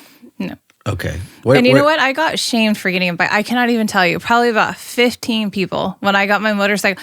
Do you remember Jessica Alba had a show called Dark Angel? I do. Okay, so I wanted to be her when I was younger, and she had the Black Ninja, and I didn't get one because, you know, I had Jordan and all that kind of stuff, and then she didn't keep me from getting it. But then I went to Yamaha, and they came out with the one. It was 2021, and they came out with the brand new color, and I was like, okay, well, I'm not Jessica Alba, so I'm not gonna get a black one. And I got the brand new color, and it was brand new, and I taught myself how to ride it. What bike was it? It was the Kawasaki Ninja, the 400, I think, because it was my first bike, so I didn't go too big. I was going to say, though, but a Ninja bike, I don't care who you are, that bike will tear you a new asshole if you let it, man. And all my friends had Harley, so I stood out like a sore thumb when we go riding together. But yeah, that was my favorite to do. But like people, when I posted that I got that, you're a horrible mom. I can't believe you're going to do that. You know, you're going to leave Jordan without a mom. Like, why would you put yourself in harm's way? I cannot believe how much I got shamed over a motorcycle. And I was like, well, then don't. Well, that's and you know what? And what a bummer. You know what I mean? I would. So then when I'd see them, I'd wave in the car. You know what's so funny is every year somebody tries to sell me a crotch rocket or a Harley. Okay. I can admit to you right now, I have PTSD from all of the wrecks that I worked. The motorcycle wrecks are the worst. And so I tell people, nope. And I bought a dirt bike, and I rode a dirt bike until I finally got hurt at work. And I remember my boss called me and he goes, what's more important, dirt bikes or your job? I was like, my job. He's like, We ever have to talk about this again? I was like, nope. There was a bike that crashed up in Three Rivers that was the same exact one as mine. And my dad was covering up there in like Badger, I think it was. Yeah. And someone sent him a picture, but he didn't know what the victim looked like, but they said it was a female. And that bike was smashed to smithereens on the rocks up there. And my dad was calling, and I was working so I couldn't answer. And I scared the life out of him. And he's like, are you on your motorcycle? And he sent the pictures. And I was like, that's so sad. Like, no, Dad, I'm good. Thanks, though. Or anytime you'd see on, if I saw you string your motorcycle down, is that you? No, thank you for, checking, but no. But just to go back to, that's how I view life. I'm always constantly, so you have a situational job where you're looking, your hobby makes you look around going, okay, where's the next danger coming from? Like, I just want to enjoy. Yeah. What do people not understand about grief? Why it takes you so long to... Why did that particular thing make you sad? Like, why, or why are you not crying? Why are you not as sad? Either you're too sad, it's taking too long for you to process and move on, or you're not grieving how people think that you should. Yeah. You're smiling in pictures, what? And if I can share something with you real quickly. For sure. So it's like any given Sunday. So my sister died on a Sunday. A friend of mine took me to lunch the next Sunday just to talk, and we're having lunch, and another friend of mine calls me, 911, I got to talk to you, the week after my sister dies. So then I find out my friend and her husband, who's on a motorcycle, the wife lived, my friend of 12 years, died on his motorcycle a week after my sister. And so I'm like, okay. So then the next Sunday, I wake up, and I had dated a guy 10 years ago, and he was on Street Outlaws, that TV show on TLC. Oh, yeah. And so even after we broke up, I stayed friends with his brother and sister and nephew, like the whole family. I'm still family. Him and I are friends. And I wake up, and they're like, rest in peace, Callie Nate. And so 3 Sundays in a row, sister, friend, ex-boyfriend, who I was still friends with, died 3 Sundays. And people go, how are you walking around? Like, how are you? And people were shocked that I wasn't a shell of a person. Not that I didn't cry and I didn't have all the questions and the what ifs, but people were like, 3, because they see people die in 3s, like celebrities. It happens in 3s. And I remember looking for a picture of my sister, and I didn't even remember. His name was Nathan, but he went by Callie Nate on the show. Nathan was at my sister's wedding, and I have a picture of the two of them dancing. He was 6'5" and she was 5'4", and I have a picture of them dancing together. And then that's, when it hit me. But people were shocked that I was walking around. Why aren't you more sad? Well, like I said, I think we all process trauma or sadness in different ways. Mm-hmm. Mine is humor. Yours, you're like Chandler from Friends. Yeah. It's the sarcasm. Yeah, I think for you, and just listening to you, I'm a hot mess. I think you're a lot more introspective. I think you kick it around and you come to your own conclusions of what works for you. And at the end of the day, that's all you can do, girl. Because really, what works for me won't work for you, and vice versa. Well, and I don't want to take away from, I'm not saying I do it on my own. I have friends and families that listen to the same stories 52 times and will be there repeatedly for me like I am them. But like at the end of the day, like you're laying in bed thinking about it. It's just you with that. So, if I can't buy a motorcycle correctly, like how am I supposed to grieve? People can have stuff to say. Oh, well, girl, if you don't do anything, people are going to talk. Yep. If you do something, people are going to talk. And that's fine. So at the end of the day, girl, you do you. And, you don't worry about, because people, trust me, girl, me doing this, I love doing this. Mm-hmm. There's a lot of people that love it. There's people that hate it too. I get a lot of fan stuff. I get some people, why are you doing this? I get people, who are you to be doing this? Mm-hmm. I've had everything. But guess what, girl? I love doing this. I love highlighting people's stories, and I'm not going to stop. If people love it, great. If they don't, they don't. Did it change how you see time and life now? Do you process it the same, or has it changed your view on that, on life? Like I said, it slowed me down a lot. Yeah. Especially like seeing my parents getting older, my dad retiring, my daughter's getting older, people are not passing away. It's just kind of, it feels like it's going by really fast. And so I feel like I need to slow down a little and take it in, good or bad. Yeah. No, you know what? It's so true. In my personal life, my father-in-law, he passed about a year ago. Well, then my mother-in-law, a year later, she almost passed. She had a serious illness. And so we were like, Jesus, are we going to lose both of these people inside of a year? And then you just realize, man, if you really think about it, we always think we have infinite time with our people. We everyone thinks that. Mm-hmm. But if you really want to get down to brass tacks, you know what we have? Small, precious moments with people. That's all you really have. Snapshots, right? And so take them when you can and enjoy them when you can, because guess what? One day, none of us here gets out alive, girl. Right. And when I worked at the hospital, I contracted COVID and pneumonia, and I had 103 fever for days, and I was on 3 liters of oxygen 24 hours a day. And to get up to go use the restroom, they had to bump it up to 4. And I felt like I was suffocating. And then they had those isolation screens where they'd open the door so you could see out. And my body was on fire. And I had never, ever in my life felt like that. And I genuinely thought I was going to die, because it was right when COVID was happening. And then you got pneumonia to it. Yeah. And I'm like, I'm going to suffocate to death. My fever is going to kill me. COVID's going to kill me. Like, it just weakened my whole my hair was falling out in clumps, like people that do chemo, because of the nervous system that it attacked. And I thought, and I had to FaceTime my daughter. I didn't see her for 2 weeks. People were sending me flowers. Like, I'm like, is this my last will and I was like, thank you for all the flowers. But I genuinely was, before even my sister dying, that when you're faced with that, with your shooting, with your shooting, how you wonder about that stuff, because people were dying at the hospital all the time with COVID. And then I remember the doctor walked in. This is when I finally was like, that's enough. The doctor walks in and goes, are you vaccinated? And then I said no, and I'll get flack for that probably. And he goes, well, did you learn your lesson?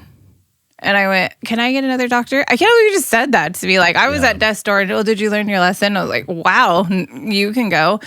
And so laying there, not knowing if you're going to make it, and just and I think that's what gave me a lot of empathy to people in the hospital, because I was the one that was on the inside looking out, watching the nurses and watching the people and so sick.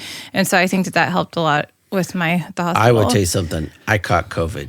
I was at home, and for about a week, girl, I had no energy. I couldn't get off the couch. I'm coughing. I'm a mess, right? And one day, I sat up and I could hardly breathe. And I was like, baby, we got to go to the ER. And my wife, she's a surgery tech, dude. So she works in the hospital, and she goes, if you can talk, you can breathe. She goes, no. You calm down, lay down, and go to bed, sleep. And I did. I just laid down and went to sleep. And then, a day and a half later, I started getting better. But that was a scary time, girl. I hope we never have to go through anything like that. That was crazy. Are you ever angry about losing your sister? No. Yeah, I'm not either, we all have to, the best thing that we can do is carry on for the people that we've lost, I have my faith and my hope for that with her, and I'm sad for her children. Yeah. But, and my parents and family, because we hadn't had a whole lot of deaths in our family. So this one was kind of shocking, but no, not angry. Just miss her. Yeah. Are you angry about your sister? No. I was for a minute, because it was self-inflicted, but but I realized that living was harder for her. Right. And, God bless her. She had to do what she had to do. And, what would you say to your sister if she was here right now? Eat the powdered donut. Eat the Cheetos. calm down on the essential oil. Just like she struggled a lot in her last marriage, and it's like, just it's all okay. It's all like her children are growing up and they're beautiful children, and just Are they adults now, or 2 of them are. okay? The youngest, I believe he's 16. Okay. But yeah, so I'm just like, it's all okay. Like she was very stressed out, like got to be a good mom. And then, their dad died, and then she was getting divorced when she was passing, and, then you deal with alcoholism, and and it's just kind of, Yeah. I'm like, relax, girl. Yeah, there was relax. a lot going on there. Relax. Yeah. You know what's so funny? Like, I'm a chocolate fiend. I can't walk past a piece of chocolate cake without devouring it, right? That's just my jam. Sounds good. So, like, me and my kid, we called it treats. And so I would go get us, like, chocolate donuts, pies, cupcakes, Twinkies, and then we would wash it down with soda. That was our thing. And my ex-wife would be like, give my daughter food. Why are you feeding her this shit, right? But it's so true, because guess what, girl? I was raised on that stuff.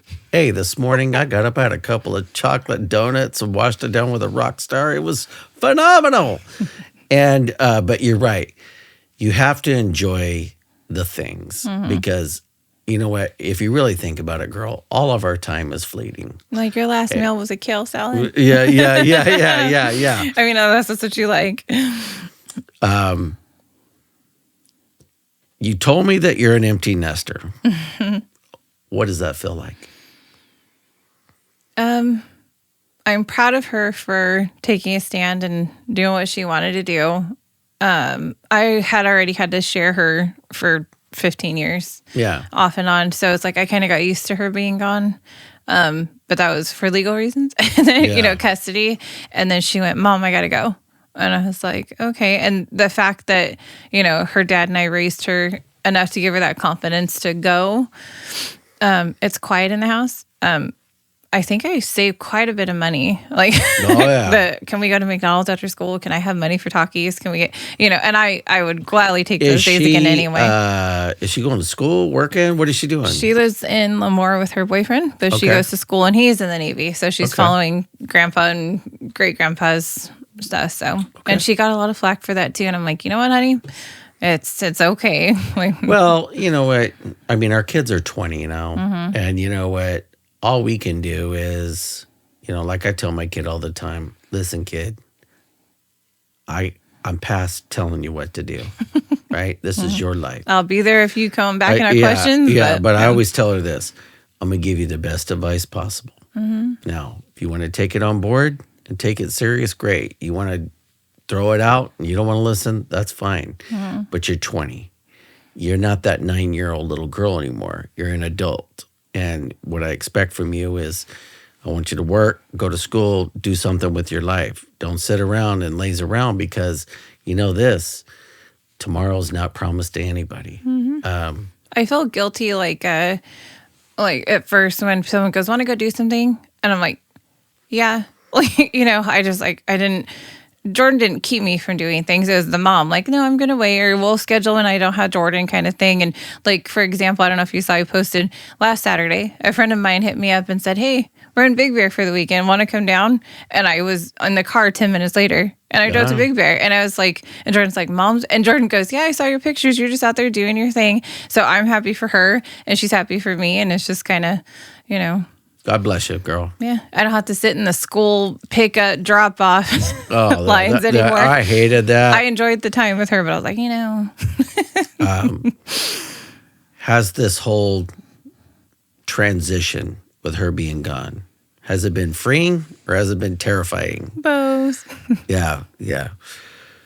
Both. My kid, she went to go live with her grandparents, and that's where she lives now, right? And I live with my wife, and it's so funny, man. It's like, when she moved out, it was quiet, and, it's things change. But, my kid's going to COS, and, she's talking about becoming a cop, and so do you feel like you're starting over? Not even over. I think starting. I think just because you're a kid and you do everything your parents say, and then and then like how I came here to Visalia, and that was hectic, and then you get married and you get divorced, and then you have to move out, and then I had roommates, and you had to have houses to live in, and I live with my parents. And so for a little bit, it was like a lot of moving around, and I apologize to Jordan for that, but we always had a place to stay in a home and took care of. And then finally been settled in this place going on 10 years. And so life started to kind of slow down as she got older. And so just there was like so many moving pieces. And then now that it's quiet in the house, like there's a guilt to it almost, kind of like, I should be doing something. Why am I not doing something?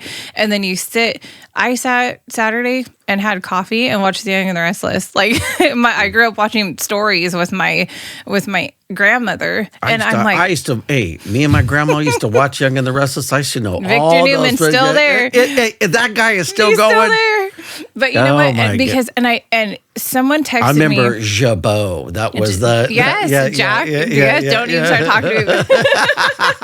I have someone to talk to my stories about. But just little things like that. Like I can take off to go 4 hours out of town, or watch television for no good reason. Like somebody texted me Saturday morning at 10 o'clock, and I didn't reply till 12. And I'm like, what's with the delayed responses? And I was like, because I wasn't on my phone. Because I don't have to be on my phone. Like, I can check it. And not that I'm ignoring anybody, but when was the last time I got to sit down? We're working, we're going, you have kids, you have family. And if you can just sit and like, that's my goal, is I never got to finish a cup of coffee because you're going to work or you're working. I've heated up my coffee 4 different times. I don't want it anymore. So if I can sit, then I'm going to. You know what's so funny about me? I'm at the point in my life that I have a very robust retirement check coming in. So if I don't want to do anything, I ain't doing it. And that feels good. You know what I mean? And then I get up and then I feel guilty and start doing something, but All right, let's transition. Do you think this career change as a deputy sheriff? Detention deputy. Okay. Do you think it's a calling, or do you think it's a midlife crisis? Thanks, Jay.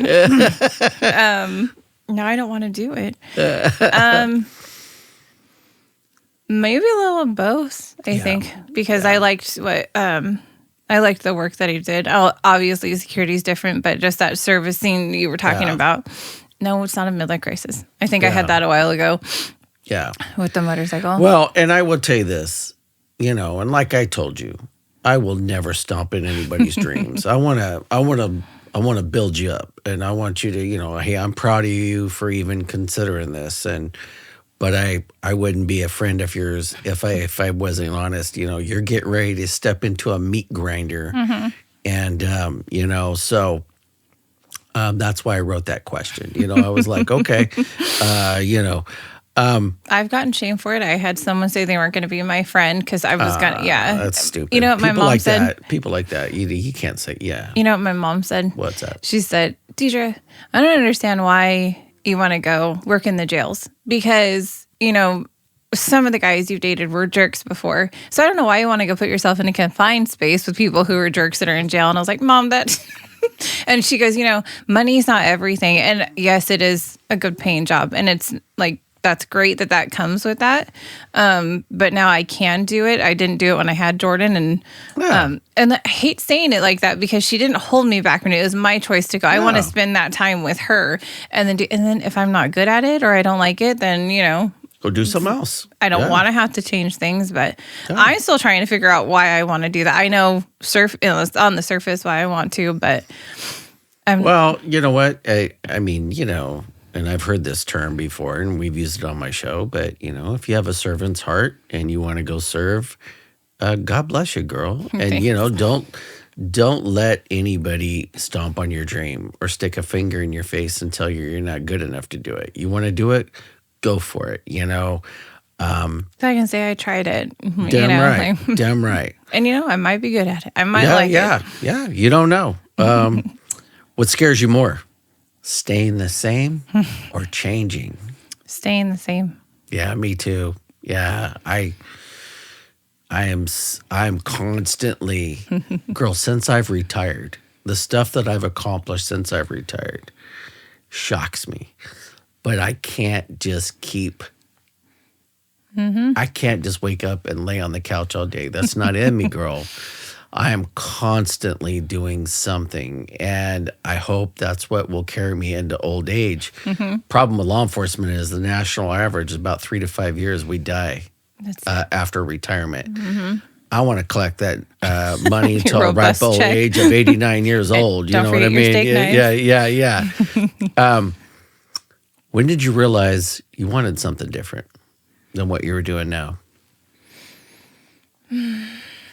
Oh, my whole life? No, just recently. Yeah. My whole life. Oh, really? That was my answer. No. Like I have a great job now. It's cushy Monday through Friday, off weekends, and it's like that's great and that's fantastic. I need to be fulfilled in something else and not taken away from what I do now. And I know jail sounds like a weird place to start, I guess.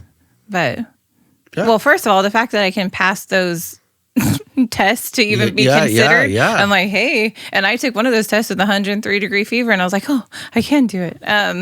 So I guess, when was it? I can't even.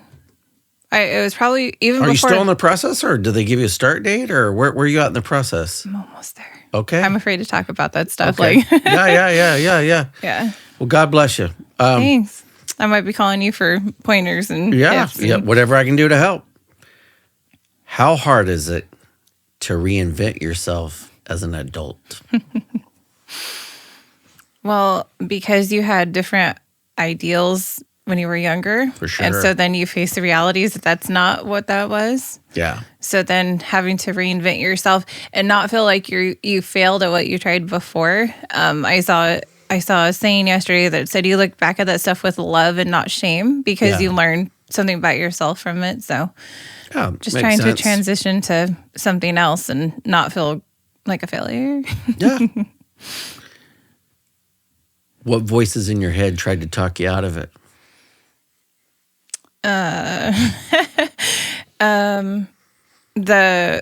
The ones that got hurt at the hospital. Yeah. Like nobody wants to get in a fight. Nobody wants to get hurt. Well, you are getting older. That one. Yeah. You are getting older. Like, who do you think you are? Those voices. Yeah. I tell you something. I have to hold my voices back because I'm very gregarious, right? I when I walk into a room, a lot of times I consume it, right? And so ego's a big thing. And so I've had to check my ego more than once over these last few years. And so I would tell you, you're getting ready to go into a career where, because you're very reserved. You just seem very reserved. I am. Yeah. And so what you got to have to do is you're going to have to come out of that shell because guess what? There's going to be a day where you have to be telling somebody like me what to do. And they're not going to like it. And, I know that there's protocols in there to keep you safe. However, there are times you're going to have to get into physical confrontations there. There are times you're going to be dealing with some hardcore stuff. I'm not, I think there's I sold something on Facebook Marketplace a couple months ago, and this guy answered, the guy messaged me to ask me about something, and then I saw he worked for Tulare County Fire, or he saw a picture or something of mine on there, and he's like, your dad's cook? And I'm like, oh my God, I'm as old as I am, and there's other firefighters, there's police officers that know my dad, respect my dad, all those things. And so it's kind of like, I still feel like I have to live up to that. Yeah. So I'm behaving myself. You and I know a lot of the same people that are in law enforcement. So it's just kind of just keeping my dad, good name. No, I get it. Or even the, people that know my dad, they'd come to the hospital. And my mom called and say, so-and-so said they saw you everywhere I go. Someone saw me doing so. I'm Jordan's mom. I'm Clay's daughter. And, especially at the fire department and stuff. Like, we know your dad. He's a great guy. And I'm so proud of that, And so it's just kind of, you're like, you're reserved. I'm like, I am behaving. Yeah, no, I get it. Are you chasing something? or running away from something? Not running. Okay. But there's literally, what else could I be scared of? What else could I possibly go through? Yeah. And why do you think you're choosing law enforcement now? What do you think the main thing, if you had to break it down to brass tacks? Following in Dad's footsteps, service. I've had friends that were in law enforcement, like you, Kevin Grant, Daniel Green. Like, I saw what good they did. And, people might have talked badly about some, but like, them as a person, like, so I had good examples. Yeah. Even just in friends, it doesn't necessarily be your parents. Just the difference that they made in the community. And like, I've done healthcare and I feel like it's changed in like the last couple of years. It's not what it was when I went into it at first, I feel. And correct me if I'm wrong. No, you're probably right. So, yeah. Yeah. After everything you've seen. I've seen some things. Yes, after everything that you've seen. Are you still optimistic, pessimistic? Where are you at? I think I'm optimistic. Like, this might sound really, I don't know if juvenile is the word, very simple. So you go through all of that stuff, however you get treated at the hospital, jobs, however you might get treated at the jail. And at the end of the day, I'm like, I just want people to be nice. Like, you can call me all the names you want to call me. I've been called them. I've been in bad relationships, bad friendships, seen death, like just like you have. And I'm like, you know what? If all I ask at the end of the day is, could you just be nice? Like, that might sound really cheesy, but it's really genuinely that simple. Just be nice. Well, I think you'll get that in your personal life. I don't think you're going to get that in the jail. Do you think Thanks. Well, I can tell you this. Not every person's going to be nasty, but a large portion of them are going to be nasty. Yeah. Nobody wants to be in jail. And so there are just people that live in those facilities and they're just... But you know what? You're going, about jail. I came from a home where a brother that was in jail wanted me dead. He would email my mom about ways he thought of killing me. So if I'm growing up around someone who, and anymore, I'm like, we shared a womb, and this person, wants you dead and says the most horrible things about you and your dad. And it's like, if it's inside the home, I'm like, I don't know, I'm outnumbered by the people that'll be in the jail or out and about, but... Well, just know this, girl. I'm in your corner. I'm rooting for you. Thanks. Right. But you are... What do you think of the people that turn their back and go, you're going to turn into... There is a stereotype and a stigma of law enforcement and the hospital. Like, everyone sleeps with everybody and everyone's a jerk and everybody... Sure, well, but not everyone's like that. I'm going to tell you what, and I've often said this to people, we never want to generalize and say everybody, right? Because it's not it. But what is life, girl? Life is choices, right? And, you're going to have choices. Remember why you're going into it. You're going into it with a servant's heart where you want to serve. I would tell you to lean towards that. There are people that are there. They're there for the paycheck, and you'll see those people. Then there's people that are there because they have some unresolved issues, and they just get off on having a power trip. Right. Don't be those people, right? Because I could tell you this, and mark my words, when we said this today, you're going to work with people that are going to get fired, possibly prosecuted, and you'll just come to work one day and go, hey, man, where's Smith? He got arrested this weekend. He's gone. That's just, that is the nature of the beast, girl. Right. Do you think your past gives you an advantage? Yes. Okay. In what ways? That nothing surprises me. Yeah. That things are going to happen. And that I've watched how I've handled and grown from them. Yeah. I think mine did in a lot of ways because I grew up hard. I grew up with racism, right? Because I was the only white kid. So, I used to hear honky and, redhead and, but my mom was crazy. And so my mom would be like, hey, I saw that kid push you. And I'd be like, yeah. My mom would be like, I want you to go over there and pop him in his face. And I'd be like, Mom, I don't want to do that. My mom would be like, go pop him in the face before I pop you in the face. So I'd walk up to these kids and go, hey, man, come here. I got to tell you something. They walk up and I, boom. And so by the time I was in the 6th grade, everybody was kind of like, watch out, because Jay will punch you in your face.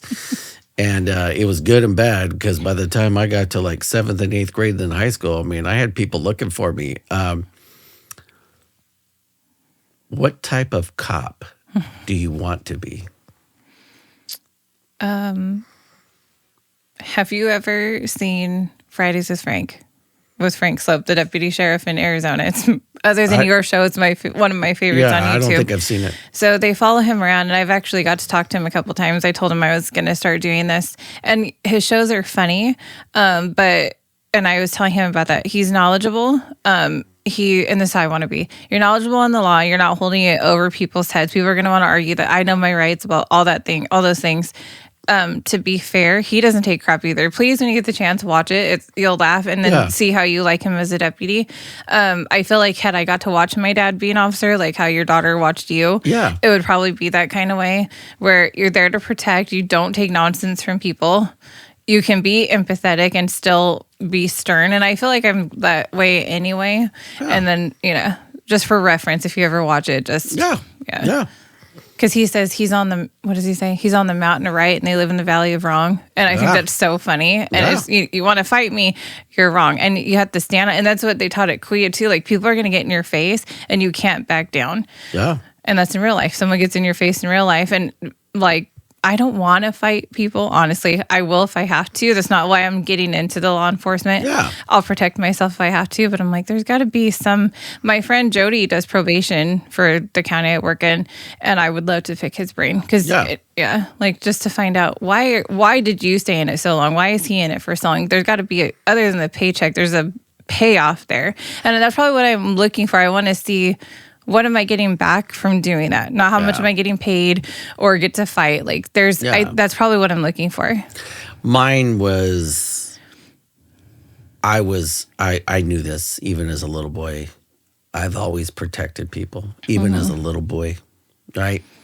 And that was my thing. I knew this. I wanted to use my gifts, my intellect, my hard-earned skills to be in service of others, right?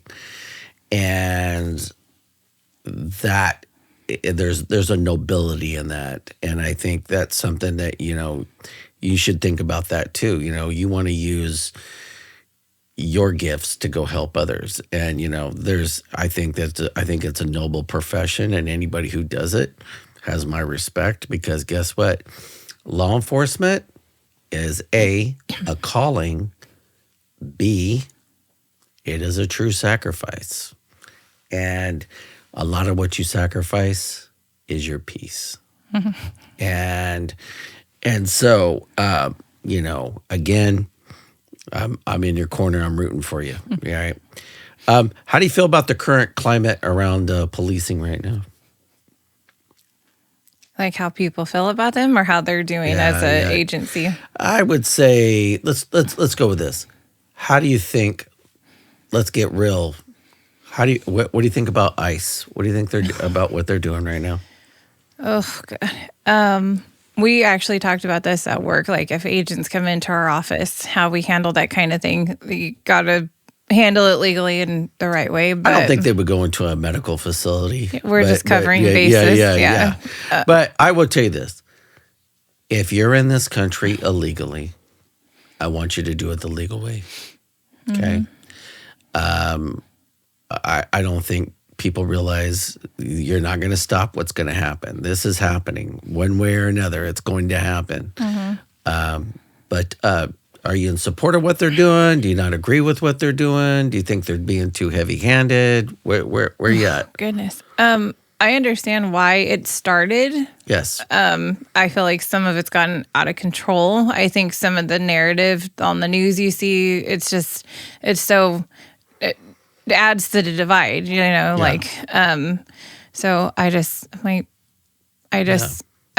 one of my friends actually moved to Mexico. She lived in Fresno, and she's white lady And she moves to Mexico and she goes, I'm scared. I'm scared. And every time we hang up the phone, she goes, please be careful. She calls me her brown friend.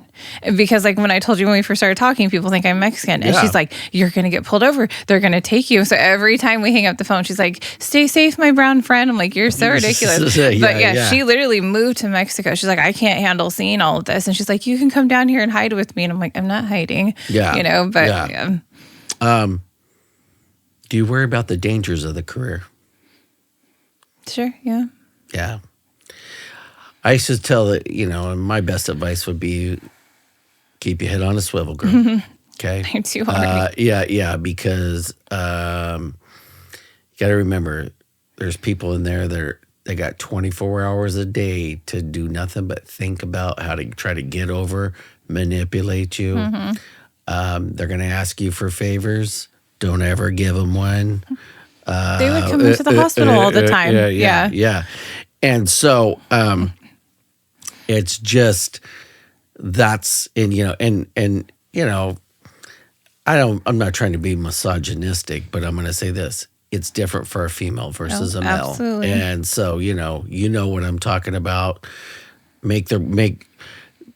Always go in there with goodness in your heart, do the right thing, have integrity, be honest, and you're going to be okay. What does protecting people mean to you?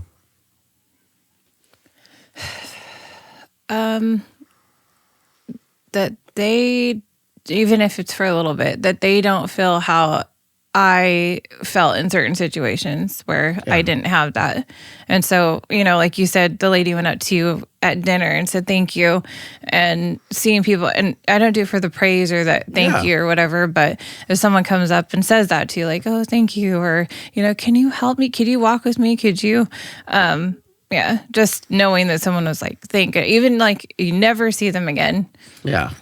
Because then you do think about stuff like, oh, that guy was really nice. I thought about you a bunch of times, So, just because there's times when I wasn't protected, and I was like, I don't want people to feel that way. Well, and that's just it. Like when I was around people and I was in uniform, I always wanted people to look at me and go, that's what a police officer should look like. And that's what one should act like.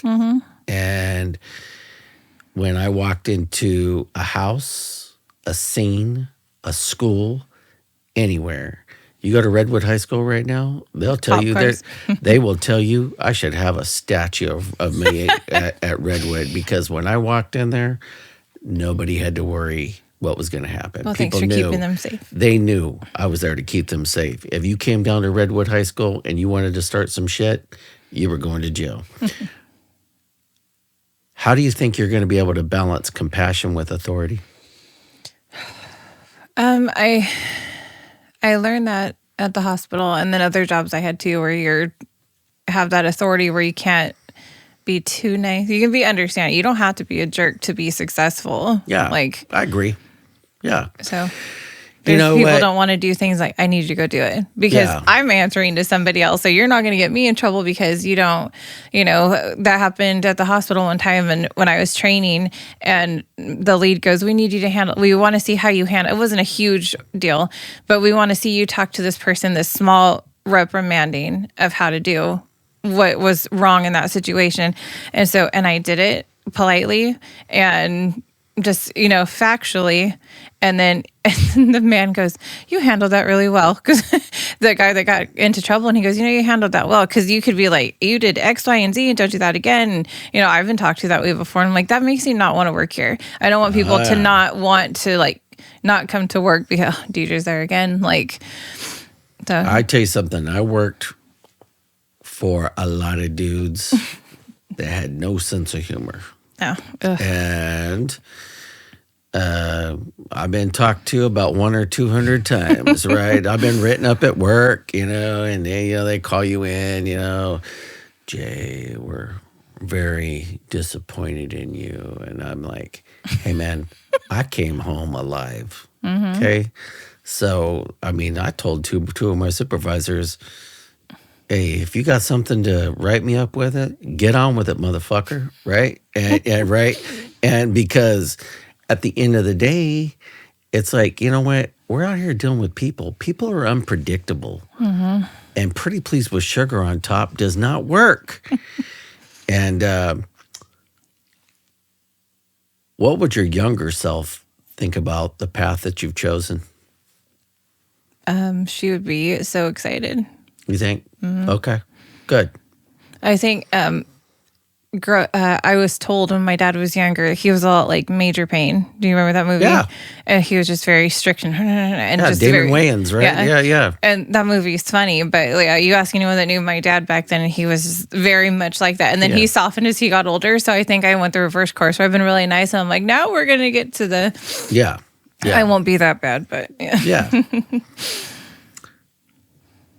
Do you feel like you're following your dad's footsteps or creating your own? A little of both. Yeah. I don't feel like I had to avenge anything I mean, if I was going to follow in his footsteps, I would have done it when I was younger. Yeah. So I think it was always in the back of my mind and seeing how he did it. I don't want to go run into a building on fire. Dad was great at that. I was like, I'm good. Yeah. I'd rather go work in a jail than if I was going to follow, it would have been a firefighter. But yeah, I think chasing my own with a little bit of dad back there. Why not firefighting? Because I tried to do that. They have to get dressed within so many seconds. Oh, yeah. Put all that gear on. Yeah, and my dad beat me by like 80 seconds. Yeah. I don't know. Because I know my limitations. Okay, And we went to training, those ropes, and I was vomiting, and my dad's doing it like he's doing double dutch, and I'm like, you know what? Let that be his legacy. Yeah. Who's been your biggest supporter? My daughter. Oh, that's awesome. Yeah. She might tease me about it, but yeah, definitely Jordan. You know, mine is my wife. You know, now, but through the years, man, I went through a pretty bad relationship, and my mom wasn't very supportive. She just didn't know how to be. My dad, I had about a good 10 years with my dad, and then later on, he wasn't supportive. But my kid, I don't know, man. It's interesting. I have a lot of friends that are supportive in what I want to do, but just that relationship is different. So Yeah. Who's hurt you the most in your life? Well, I'm not fond of my sister passing away. I'm hold that against her. No, I'm just kidding. Yeah. They were situational because at one point I thought one was sad and then something else happened, and that was. Yeah. Mine was my dad. Yeah. You know, he wasn't a good man, wasn't a good father. Then I had about 10 good years with him, and the very end, I had to get a restraining order against my own dad. You know, yeah, me too. And then ultimately, he had a girlfriend that he gave his power of attorney to. Oh, and no. she put him in a nursing home where he died, you know. I don't think that it's the saddest. I think the situation is sad. I think the longest was co-parenting with my daughter's dad, just because that's hard. So it's not necessarily he didn't make me sad, just that situation. I'd tell you something. I had to deal with the similar stuff, co-parenting with somebody, and it was not good, girl. Not good. I mean, he's a great dad in the family, and he did a lot for her. I'm grateful that she has her dad, because there were times when people were like, I wish my kid had their dad, and blah, blah, blah. And so I'm grateful for that. Just the situation was sad as a whole sometimes, but not the saddest. Do you trust people easily? Yes, it's a downfall. Yeah. Lots of benefits of the doubt, lots of forgiveness, lots of trust, and then Yeah, that's my problem. If I could give you a piece of advice, Yes, please. don't allow this new career to affect your relationships, because it has a way of taking on a life of its own, and it can be consuming, right? You seem like a sweet lady. Oh, thanks. And continue to be that person. Are you good at asking for help? It's situational. Very Yeah. varies. See, I'm not. That's my Achilles heel. I want to do it all myself. and I don't like to ask for help, you know. A lot of times there was people that I dated and they didn't like that. They preferred the woman that needed or wanted them. Yeah. And so they were kind of like, I worked, I had money, I had my own house, I was doing my own thing. So they're like, well, what do you need me for? And so and not that I didn't appreciate them, they just were like, I wasn't needy, I wasn't clingy, I wasn't. Yeah, I was in a relationship, like we're doing stuff together. And it's like, well, I want someone who wants it. I was like, okay. So what's your biggest personal flaw? Gosh, only one? I got to pick one. My biggest personal flaw. Not asking for help. Yeah. Being the forgiving. Too independent? No, the too forgiving. Too forgiving. It's come at a cost to a lot of things. You know what? Mine is patience. I have zero patience, girl. And you know what? But I know that is my Achilles heel. And I work at it every day.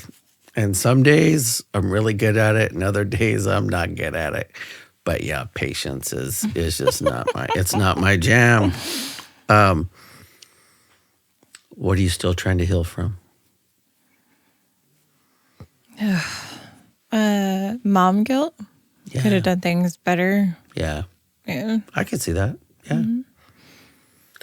You know, I think for me, I'm probably that little boy that was, would have really loved to have that relationship with my dad. Mm-hmm. But then I realize now that everything played out the way that it was supposed to, and it made me that person that I was supposed to become. Mm-hmm. So I could become so successful. And I don't know if I would have had that, but damn, girl, living hand to mouth for all those years. Mm-hmm. I'll tell you this, 2 words, it sucked. What am I healing from? Again, I don't want to put that on Jordan. Just all the things I took on my own, I guess. Yeah. Sorry, it's not a very interesting answer. No, it's good. It's good. Out of all the rough stuff that you've been through, how did you climb out of kind of like those rough moments where you were battling depression and all that? How'd you do it?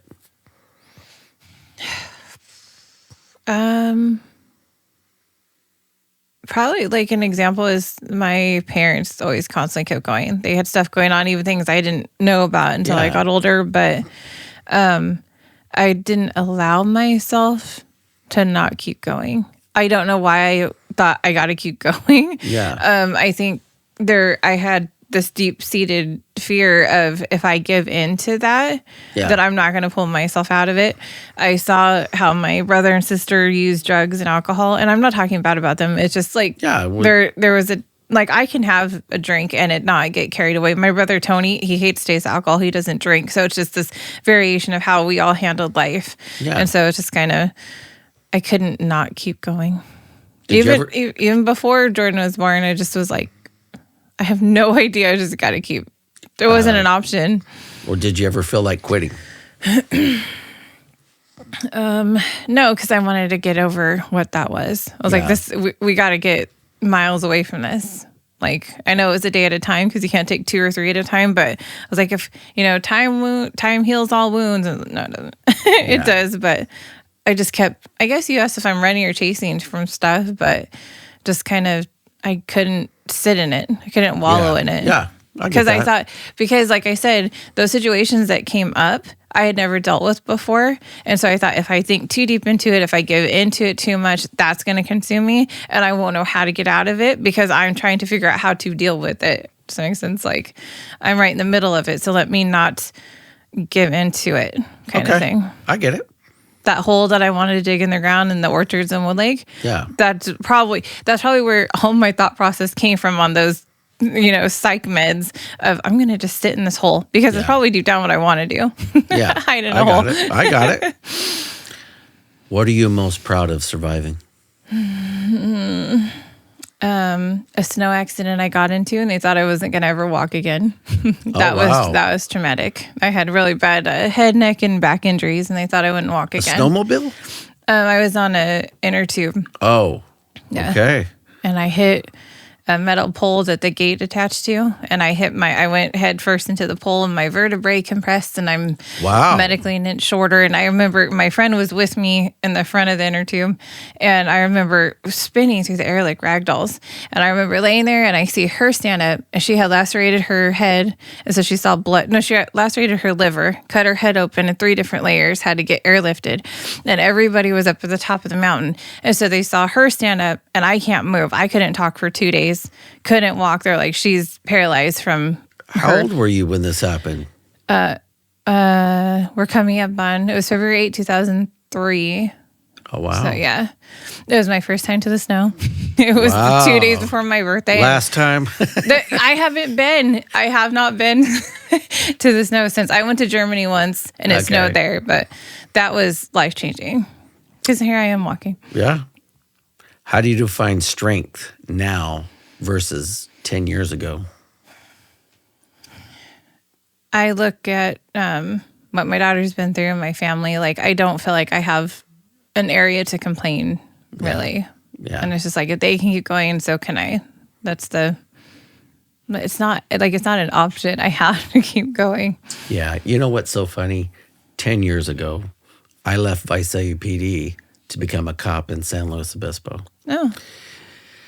Sold my home, moved over there, got there, and I was like, this is not where I'm supposed to be. And so I came back, and thank God you never burn your bridge, because Visalia let me come back, and I finished out my career. But I just think how differently I thought back then versus now, What has pain taught you? What I can and can't handle. Yeah. Yeah. Mm-hmm. I think pain has taught me this. Once I put my mind to something, nothing's going to stop me. Mm-hmm. Nothing. Do you believe everything happens for a reason? I feel like that's in the it is what it is thing. I feel like things are allowed to happen, or people believe in the universe or karma, or, I joke around and go, what did I do in a past life when something happens? Yeah. But I was raised that things are allowed to happen and take place in life. So I guess there is reasons. I don't necessarily understand them or agree with them. I think things happen for a reason. And I think there's, for whatever reason, I was made to have to go through all those trials and tribulations to get me where I'm at now. Doesn't mean I enjoyed all those things. Used to barrel race and ride motorcycles, right? Mm-hmm. But I'm scared to death of roller coasters. What does that say about you? About barrel racing and motorcycles? That I like to have fun. I can go out there and have fun. I know you think I'm reserved, but it's not that I don't think you can have fun. I just think you're a little bit more reserved. You know what I mean? That's no knock to you. That's just yeah. That's funny. If you were to ask 5 of my friends, I doubt that word would come up. But okay. The barrel racing was my mom loved John Wayne growing up, so we watched those movies. Yeah. And then she always wanted to do it, so she's like, why don't you try it? I think she kind of lived vicariously through me, and then I took it from there. I just watched a good old John Wayne movie, my favorite one, El Dorado. Yeah, I like that. Was it True Grit? Was his the one I liked? Yeah. Do you have a wild streak people don't expect? Yes. Okay. I say things I shouldn't all the time. I'm like you. I joke around. There's things that you've asked me that I wanted to say, and I'm like, nope, I'm being recorded. Yeah. I mean, the motorcycles and I'm not like a big party goer and all this kind of things, but yeah. Yes. Yeah, I gotta Get a couple beers in me, I can spit some wild shit. I'm like, I can get ridiculous. I can have fun. Like, I just. Yeah. When do you feel most alive? When I was riding my motorcycle, when I made it home safely. Yeah. I don't know. Like, I can feel like being at home, just being at home, like just the gratefulness of the day life. Like, I have a core group of friends that when I get around and, we start drinking and telling stories, and there's just something about that feels very at home with me. And that's when I feel alive. You know what I mean? When a friend calls and want to go to dinner. Yeah. When someone thanks you and goes, want to go to dinner. My daughter texts, Mom, want to come have lunch? Like, when people reach out and want to see you and you're just like, I don't know if that's what your definition of alive is, but it's people want to be around you. Yeah. What do you do just for yourself? Drink coffee and watch The Young and the Restless. I was like, I haven't watched it for 2 weeks. But you know what? My mom, my sister, and my grandma used to watch it, and it's just kind of it's escape from reality. Mom, I was gonna say, my mom, my grandmother watched it. There was about a good year. I knew all the people on there. I still can't believe Victor's. I mean, Jesus, that guy's got to be. He's battled cancer. He lost his house in the Palisade fires last year, and he's still like going to work. I mean, the guy's got to be almost 80 something. Yeah. Mm-hmm. What makes you laugh no matter what? Oh, man. I said so cheesy. Just conversations I've had with my daughter. That makes me laugh. I make myself laugh a lot. Like, I'll catch myself saying something. I was like, wow, I can't believe I just said that. Like, finding funny in yourself is hard to find. I tell you something. I spout off some last night we had some friends in town and we were drinking over in Tulare at Cool Hand Luke's, right? And we're there, and my dad's, my buddy's dad was there. This guy's like 80-something years old, and he was talking about his wife. And, jokingly, I was like, hey, man, if you can get $7,000 together, I'll kill Janice, right? And so he's like, and so we all started laughing and just, we're being stupid. But I look at those times, and, we're just having a blast. And it was just good to be around all these guys I grew up with, right? Mm-hmm. And it was just so funny, man. And everyone's just, we're all hooting and hollering. Who are you when you're not in work mode? Who? Deidra. Who am I? Very polite. I return my cards to the shopping cart area at the store. Got it. I've learned to be very relaxed, like find joy in little things. Like, I want to go to the Human Being and get a mermaid water and, I plan a party and have people over. That's what I like doing, like socializing, doing things with people, for people. So that's fun. So I'm constantly walking around going, who can I have over for dinner? Who can I have a party for? Who can I spend time with? So genuinely just want to spend time with people. Got it. If your life were a book, what would this chapter be called? Oh, I thought you were going to ask for the title. I was like, oh God. What would this be called? This time of your life. Like Reinvention. Okay. Yeah. I could see that. I'm carrying a lot of weight, so my 600-pound life. No, I was kidding. Yeah, the Reinvention. What are you still trying to prove, and to who? Oh, Lord. To my parents that I'm okay. Yeah. That I'm good. Like I said, I have mom guilt, and I know how they feel about things. But to my exes, that I was not the problem. Yeah. Just kidding. I'm just kidding. Yeah, just probably not trying to prove really anything to anybody. But got it. What advice would you give to your younger self? Don't put up with 95% of the stuff you put up with. Like, you can be polite, you can be a good person. It doesn't have to come at the cost of your emotions, your sanity, or Yeah. like you don't have to prove yourself to get people to like you. Like, just kind of. I would tell you, you know what? If I could have talked to my younger self, I wish I could tell him it's going to be okay. You're going to be all right. You know, it's going to work out. Because, man, I had some years back then, girl, where I didn't know if it was going to work out. And, you know, I had some really lean years where I was living hand to mouth. And, Right. you know, what do you hope people say about you one day?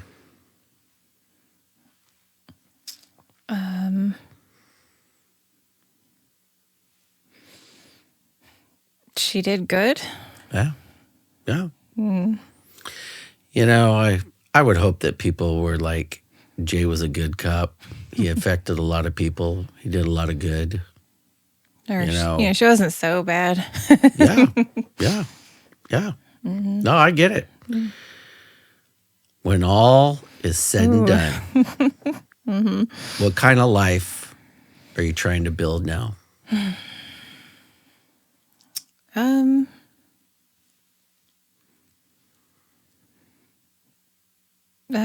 Goodness. I've always had a good life. Yeah. Like, ups and downs, but I don't know. I'm still figuring that out. Like, you asked me about the empty nester thing. What am I trying to figure out? Yeah. So, No, I get it. Like I told my mom the other day, people, when I got divorced, my ex-husband said, I'm never getting married again. You know, you ruined marriage for me. And then he's been married for a really long time. So, like, it wasn't me. And, someone's like, you've been divorced how long now? And why haven't you gotten remarried? And, one day now that I'm older, if I were to get married again, that's cool. Yeah. I've gone this long, so no more kids. I can't. I'm not Janet Jackson. I'm not going to have another kid at 50. She had her kid at 50. But, oh, my gosh. You know what? I like being an empty nester with just me and my wife. So, yeah, trust me. I don't want no kids. You know what I mean? Kids are fine. Kids are they're great. Yeah, I wouldn't want to raise a newborn right now. Yeah, oh, no. my God. I'd bawl my eyes out. Last question. Are you proud of the woman that you've become? At this point right here, yes. You would ask me that 2 years ago. Probably not. Got it. What's the difference between 2 years ago and now? Where my life was personally, professionally, it was just like that. I want to say the last 2 years was kind of like a whirlwind. And I was like, what is that? Like there was that things happen for a reason and it is what it is. That didn't even begin to scratch the surface of that then. So it just kind of, I'm at peace and making new strides and people in my life are happy. So it's just kind of, Yeah. yeah. Well, girl, we're going to go ahead and wrap this up. Okay. I will leave you with a quote. We stand in the quiet so others can live in peace. If God's plan is for you to go do this new gig, think about that because you are going to have to stand and do things so others can live in peace. Before we wrap up, I'll just say this. I want to appreciate you. I will tell you that I appreciate you for the fact that you willing to come on. You're my first civilian. I've actually got a lot of civilians that are going to be coming up behind you. But I love the fact I reached out to you. You immediately was like, yeah, let's do it. And I love that because I think there's been some people that have been intimidated coming on here. You were not. You're immediately, let's do it. Before we wrap up, is there anything you would like to say? I appreciate your service for what you did, what you still do. The fact that you thought of me to do this, I was like, I'm not that interesting. And I know you said your show is about healing, so it was nice to talk. And, if I touch anybody's heart just once, then I'm grateful that you let me be on here. Perfect. Well, folks, I'll leave you with my last quote, which I always do. Good luck, God bless, and Godspeed. Keep watching.